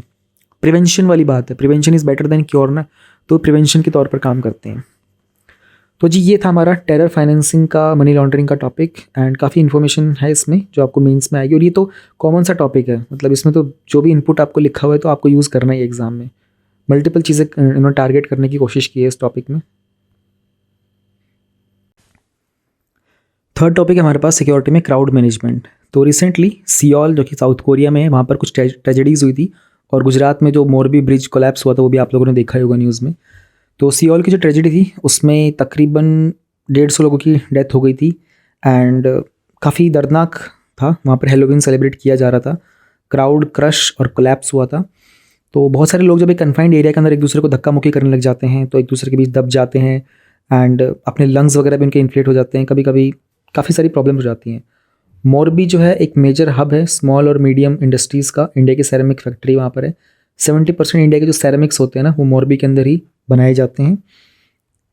क्राउड मैनेजमेंट का टॉपिक है हमारा। क्राउड को मैनेज करने की क्या इंपॉर्टेंस होती है, क्या कॉजेज़ होते हैं इस तरह के डिजास्टर के, एनडीएमए ने क्या गाइडलाइंस दिए हुए हैं। तो छोटा सा टॉपिक है बट ये इंपॉर्टेंट है, और क्योंकि आप कल को एडमिनिस्ट्रेटर्स बनोगे, इस तरह के इश्यूज़ आपके सामने आएंगे, तो आपको पता होना चाहिए कि ऐसे सिचुएशन में कैसे हैंडल करना है। एक पब्लिक सिक्योरिटी की प्रैक्टिस ही होती है जहाँ पर आप किसी भी तरह के क्राउड क्रश को, कोई फाइट राइट वगैरह को, किसी भी ऐसी असेंबली में, प्रोटेस्ट में रोकने की कोशिश करते हो। तो इसमें वॉलेंट्री भी होता है और इनवॉलेंट्री भी होता है। एज लॉन्ग एज जो क्राउड की डेंसिटी है वो मैनेज हो पाती है ऑप्टिमल लेवल के ऊपर, है ना, तो वो सोशल फोर्स होती है, वो ऑटोमेटिकली एक वॉलेंट्री फोर्स बन जाता है। हालांकि कभी कभी एक क्रिटिकल लेवल पर उस क्राउड की डेंसिटी पहुंच जाती है, तो कुछ इनवॉलेंट्री फोर्सेस की वजह से उनको फिजिकल फोर्सेस की तरीके से एक दूसरे को दे स्टार्ट टू फिजिकल, मतलब गेट फिजिकल, उसको हैंडल करना पड़ता है। तो फ़ायदा ये होता है कि ना एक आपका इंफ्रास्ट्रक्चर जो बचा रहेगा। अब जैसे मोरबी का ब्रिज ही हो गया, अगर वहाँ पर क्राउड को मैनेज किया जाता तो वो ब्रिज टूटने से शायद बच जाता, है ना, और कन्फ्यूजन नहीं हो पाएगी क्राउड के अंदर। दैन सेफ्टी सिक्योरिटी जो भी होंगे अटेंडेंट्स, उनकी सेफ्टी मेंटेन रहेगी। स्टैम्पेड वगैरह जो भगदड़ मच जाती है ना, राइट्स वगैरह होते हैं, मास गैदरिंग जब होती है, उनसे प्रिवेंट कर सकते हैं। तो किसी भी तरह का ऐसा डिजास्टर जो होता है ना क्राउड वाला, वो कैसे कैसे हो सकता है, तो कोई स्ट्रक्चर फेल हो जाए, है ना, जैसे कि जो ब्रिज था कोलैप्स हो गया था, तो ये मच्छू रिवर है, वहाँ पर स्ट्रक्चर ही फेल हो गया था, ठीक है, बैरिकेड्स होते हैं वो कोलैप्स कर जाते हैं, पुअर गार्ड रेलिंग्स होती हैं, टेरेन काफ़ी डिफिकल्ट होता है, इमरजेंसी एग्जिट नहीं होते, कंस्ट्रक्शन को अनऑथराइज तरीके से किया होता है, तो ये सारी प्रॉब्लम आ सकती हैं। कभी कभी आग लग जाती है ना, तो वहाँ पर फायर एक्सटिंग्विशर नहीं होता, अनऑथराइज तरीके से फायर वर्क किए जाते हैं, तो शॉर्ट सर्किट हो सकता है, इलेक्ट्रिकल जनरेटर वगैरह में ये भी प्रॉब्लम हो सकती है। सिक्योरिटी का इशू हो सकता है, जैसे कि सीसीटीवी सर्वेलेंस ना हो, वायरलेस सिस्टम की कमी हो, पुलिस के पास ना हो, तो जो सिक्योरिटी पर्सनल्स होते हैं क्राउड को कंट्रोल करने के लिए उनके पास अच्छे से इन्फॉर्मेशन ना दी गई हो, फिर जो भी स्टेक होल्डर्स होते हैं उनके बीच में आपस में कोई कोऑर्डिनेशन ना हो पाया हो, किसको क्या ड्यूटी देनी है, कौन कैसे कम्युनिकेट करेगा, उसमें डिले हो रहा हो, ये भी प्रॉब्लम। क्राउड का खुद का बिहेवियर भी हो सकता है, कभी कभी डिजास्टर रिलीफ की सप्लाईज प्रोवाइड की जाती है तो उसमें लोग बहुत भागा दौड़ी मचाते हैं, खाना लेने के लिए, ये लेने के लिए, वो लेने के लिए, वो भी एक प्रॉब्लम बन सकती है। ये सब चीज़ें हैं, इस तरह के अलग अलग कॉजेज़ हैं जहाँ पर क्राउड के अंदर ऐसे डिज़ास्टर हो सकते हैं। तो एक इंटीग्रेटेड अप्रोच की रिक्वायरमेंट है हमें क्राउड को मैनेज करने के लिए। वो इंटीग्रेटेड अप्रोच हमारी क्या रहेगी, पहले हमें पता करना पड़ेगा टाइप ऑफ इवेंट क्या है, रिलीजियस इवेंट है, स्कूल है, स्पोर्ट का है, पॉलिटिकल है, प्रोडक्शन वाला है, क्राउड कितनी एक्सपेक्ट की जा रही है, कि क्या एज है उनकी, कितने जेंडर्स आएंगे, किस रीजन से आने वाले लोग हैं, उनका इकोनॉमिक स्टेटस किस टाइप का है। इकोनॉमिक स्टेटस क्यों होगा पता है, अगर कोई आएगा भाई साहब अमीर व्यक्ति आएगा इकोनॉमिक स्टेटस से, है ना, तो वो तो अपनी गाड़ी में लेके आएगा, अपने साथ 2 बॉडीगार्ड लेके आएगा। बट अगर कोई लोअर मिडिल क्लास से आएगा तो वो या तो ट्रेन से आएगा, बस से आएगा, ऑटो वगैरह से आएगा, तो वो और 4-5 लोगों को लेके आएगा अपने परिवार के अंदर, उसके साथ कोई बॉडीगार्ड वगैरह नहीं होगा, उसके बैठने का जो जगह होगी वो अलग होगी। इसलिए वेन्यू कहाँ पर सेटअप किया गया है ना, इवेंट के बारे में पता होना चाहिए। क्राउड का मोटिव क्या है, क्या कोई सोशल गैदरिंग है, या फिर कोई क्लब वगैरह में आ रहे हैं एंटरटेनमेंट के लिए, या कोई राजनीति की कोई रैली निकल रही है, या कोई रिलीजियस कोई धार्मिक रैली निकल रही है, इकोनॉमिक्स के पर्पज़ से आ रहे हैं। अब क्राउड का मैनेजमेंट में कैपेसिटी कितनी होगी जगह की, कितने लोग आ गए हैं, प्लानिंग करना, रिस्क असेसमेंट करना, अगर यहाँ पर सडनली अर्थक्वेक आ गया, ये पूरा का पूरा स्ट्रक्चर गिर गया तो कैसे क्राउड को मैनेज करेंगे, फायर लग गई तो कैसे मैनेज करेंगे, प्रिपेयर्डनेस प्लानिंग पे काम करना, इंसिडेंट्स रिस्पॉन्स, कैपेसिटी बिल्डिंग, कितने लोग होंगे जो हैंडल करेंगे, वेन्यू की लोकेशन क्या है, प्लेन में है, हिली एरिया में है, टेम्पोरल है, परमानेंट वेन्यू है। कुछ कुछ वेन्यूज़ होते हैं ना जो परमानेंट वेन्यूज़ होते हैं, कोई मान लो कोई हॉल हो गया, कोई ऑडिटोरियम हो गया। कभी कभी क्या होता है कि ऑडिटोरियम वगैरह नहीं होता तो टेंट वगैरह खड़े किए जाते हैं, ओपन में है, कन्फाइंड में है, पब्लिक इवेंट है, प्राइवेट इवेंट है, कैपेसिटी क्या है। फिर लोकल आसपास की शॉप्स, बिजनेस पंडाल वगैरह उनका कितना इस्तेमाल किया जा रहा है, जिस एरिया में ये इवेंट हो रहा है वहाँ पर नेबरहुड में रेजिडेंट्स हैं, फिर commercial parking, commercial area, agriculture area क्या है, एनजीओज़ का कोई रोल है क्या, लोकल एडमिनिस्ट्रेशन को कितना इन्फॉर्म किया गया है, सब कुछ लगेगा। ये सारी की सारी चीज़ें आपको करनी होगी जब आप आईएएस बन जाओगे। तो आईपीएस बन जाओगे तब भी करना होगा, तब भी आपका रोल यहाँ पर रहेगा। So you just need to know about them. तो what are the NDMA guidelines, national disaster management authority ने कुछ गाइडलाइंस दी थी, कुछ निर्देश दिए थे, उनका प्लानिंग करो, बहुत डिटेल तरीके से अंडरस्टैंड करो, इवेंट कहाँ है, वेन्यू कहाँ है, कौन विजिटर्स हैं, कौन कौन आने वाले हैं, रिस्क एनालिसिस करो, है ना, जो भी हज़ार्ड्स हो सकते हैं, स्टैम्पेड, भगदड़ मच सकती है, उसको वो आइडेंटिफाई करने की कोशिश करो, इवैल्यूएट करो क्या क्या रिस्क होंगे, मिटिगेट कैसे करोगे उनको, है ना, सेफली इवैक्यूएट कैसे करोगे विजिटर्स को, इमरजेंसी रिस्पॉन्स प्लान बनाओ, अलर्ट कैसे करोगे लोगों को, अर्ली वार्निंग सिस्टम क्या होगा आपका, रिसोर्स मोबिलाइजेशन कैसे करोगे, मीडिया को कैसे मैनेज करोगे, इन्फॉर्मेशन लोगों तक कैसे पहुंचाओगे, सेफ्टी सिक्योरिटी मेजर्स क्या होंगे, बैरिकेड कितने लगाए गए हैं, रोड ब्लॉक्स कितने कितने लगाए गए हैं, है ना, पेडेस्ट्रियंस कितने होने वाले, पैर से चलने वाले, हॉस्टाइल ग्रुप्स होंगे तो उनको कैसे हैंडल करोगे, व्हीकल्स कहाँ पर पार्क किए गए हैं, हेल्थ हाइजीन मेडिकल सर्विसेज, लोगों में अवेयरनेस कैसे लेके जाओगे, है ना, और फर्स्ट एड के लिए किस किस को ट्रेन किया गया है, कोई सिचुएशन आ गई, कोई क्राइसिस सिचुएशन आ गई तो प्लानिंग की है नहीं की है, information management and dissemination, NGOs को, मीडिया पर्सन को, सिक्योरिटी एजेंसीज़ को, गवर्नमेंट एडमिनिस्ट्रेशन को, सबको इसमें शामिल करो, सबको टाइम से इन्फॉर्मेशन दो, सबको सारी डिटेल्ड इन्फॉर्मेशन दो, सबको सारे प्लान बनाओ, इवैक्यूएशन का प्लान बताओ, ठीक है, इमरजेंसी में कोई कैसे क्या हैंडल करेगा, everything should be explain to them. Then what can be done to improve the crowd management, information communication technology का इस्तेमाल करो, ठीक है, इससे आपका क्राउड का एक्सपीरियंस, क्राउड का कंट्रोल बेहतर होगा। ड्रोन का इस्तेमाल कर सकते हो सर्वेलेंस के लिए, ठीक है, और आईडी कार्ड चेक करना, वो जो मेटल डिटेक्टर्स होते हैं उनका इस्तेमाल करना, क्राउड मैनेजमेंट करना, लोगों को कितने डिस्टेंस के बाद भेजना है अंदर, कार की पार्किंग्स वगैरह किधर होंगी, मीडिया को थ्रू पता लग जाएगा आपको एंटी सोशल एलिमेंट्स कौन से होते हैं, है ना, तो पीस एंड हार्मनी को डिस्टर्ब करने के लिए वो कैसे आएंगे। फिर जो आपका इंफ्रास्ट्रक्चर है उसकी कैरिंग कैपेसिटी क्या है, कितनी क्षमता है, किस जगह पर बनाया गया है, ठीक है, वहाँ पर कैसे प्लानिंग की गई है, अगर ज़्यादा लोग आ गए तो क्या वहाँ पर समा पाएंगे, नहीं समा पाएंगे, ये सब चीज़ें, ताकि आप किसी भी तरह के मिसहैप को होने से रोक सकते हो। तो ये था हमारा टॉपिक क्राउड मैनेजमेंट का। एंड पहली बार देखा है मैंने ऐसा टॉपिक विजन की मैगजीन में, इतने समय से वीडियोज़ बना रहा हूँ, but it's very interesting. News in short cover करते हैं सिक्योरिटी सेक्शन के 4.4.1 में क्रिटिकल इन्फॉर्मेशन इंफ्रास्ट्रक्चर। तो सेंसस NPR का जो डेटाबेस होता है, इनको हम recently critical information infrastructure declare कर दिया गया था। तो ये किया जाता है as per the information technology act 2000, तो इसको 2008 में अमेंड भी किया गया था। क्रिटिकल इन्फॉर्मेशन इंफ्रास्ट्रक्चर वो चीज़ होती है जो कि फिजिकल या फिर साइबर बेस्ड सिस्टम हो सकता है, जिसका अगर डिस्ट्रक्शन कर दिया जाए तो इसका इम्पैक्ट हमारी नेशनल सिक्योरिटी पर, हमारी इकॉनमी पर, हमारी पब्लिक हेल्थ और सेफ्टी पर जाएगा। तो इस नोटिफिकेशन का मतलब है कि अगर आप में से किसी ने भी जो भी डेटा होता है सेंसस का, NPR का, या फिर जो रजिस्ट्रार जनरल ऑफ इंडिया होता है, अगर आपने उसके साथ कोई टैंपरिंग करने की कोशिश की, उसका अनऑथराइज एक्सेस किया, तो आपको 10 साल तक की सज़ा हो सकती है। तो किसी भी तरह का कोई क्रिटिकल इंफ्रास्ट्रक्चर होता है उसको क्या क्या थ्रेट हो सकता है, नेचुरल अर्थक्वेक का थ्रेट है, सुनामी का, ह्यूमन कॉज में टेररिज्म का, इकोनॉमिक एस्पेनेज का, एक्सीडेंटल में पावर ग्रिड का, सेफ्टी सिस्टम का। इसको बचाने के लिए क्या कुछ किए जाते हैं प्रोटेक्शन के लिए, हमारे पास NCIAPC है, national critical information infrastructure protection centre है, Indian computer emergency response team है, then we have NCSC, national cyber security coordinator, और नेशनल साइबर सिक्योरिटी पॉलिसी भी है। और कौन से क्रिटिकल इन्फॉर्मेशन इंफ्रास्ट्रक्चर है, transport, power and energy, telecom, government, banking and financial services, strategic and public enterprises. CRI, counter ransomware initiative. तो recently जिस तरीके से रैंसमवेयर के अटैक्स ग्लोबली इंक्रीज हो रहे हैं, तो CRI ग्रुपिंग है 36 कंट्रीज़ का, इसमें इंडिया भी है एंड यूरोपियन यूनियन भी है। इनका काम था कि कैसे हम लोग रैंसमवेयर के अटैक्स को रोक सकते हैं। तो इंडिया ने लिथुआनिया के साथ इस नेटवर्क के रेजिलियंस को लीड किया है। तो रिसेंट टाइम्स में उन्होंने रिसेंटली बात की थी कि हम लोग एक international counter ransomware task force setup करेंगे। ब्लू बगिंग एक टाइप ऑफ हैकिंग होती है, इसमें आपका ब्लूटूथ कनेक्शन अगर ऑन रह जाए तो आपके डिवाइस को हैक कर लिया जाएगा, आपके सारी कॉल्स, आपके मैसेजेस को वो रीड कर सकते हैं, आपका डेटा भी चुरा सकते हैं। तो जब भी आप पब्लिक वाईफाई को यूज़ करें तो कोशिश करें कि उसको कम से कम यूज़ करें और अपना ब्लूटूथ वगैरह जो जब भी इस्तेमाल नहीं होता उसको टर्न ऑफ करके रखें, वरना ब्लू बगिंग के कारण आपको आपके डिवाइस का हैक कर लिया जाएगा। High energy laser system, SFO technologies ने रिसेंटली डीआरडीओ के साथ मिलकर के ना हाई एनर्जी के लेज़र सिस्टम्स डेवलप किए थे। ये एक लेज़र वेपन है जो कि डायरेक्ट एनर्जी वेपन की कैटेगरी में फॉल करता है। इसमें ना बहुत हाई लेवल की थर्मल यानी कि हीट एनर्जी निकलती है जो कि आपके टारगेट को डिस्ट्रॉय कर सकती है। अब इसमें आपको गोलियां निकालने की जरूरत नहीं, लेज़र है यानी कि हीट से डिस्ट्रॉय किया जा सकता है। इस तरह के डायरेक्टेड एनर्जी वेपन के फ़ायदे क्या होते हैं? स्टेल्थ लाइक परफॉर्मेंस, एकदम क्वाइट है, इनविजिबल बीम्स होती दिखाई नहीं देंगी आपको ये, और प्रिसाइजन टारगेटिंग, एकदम सटीक निशाना लगाती हैं नॉन लिथल एप्लीकेशंस पर। लो कॉस्ट है, एक पर शॉट के अंदर, जैसे पहले तो म्यूनिशंस मतलब वो गोलियां निकलेंगी तो गोली को बनाना वगैरह बहुत पंगा लगता है, बहुत कॉस्टली पड़ता है।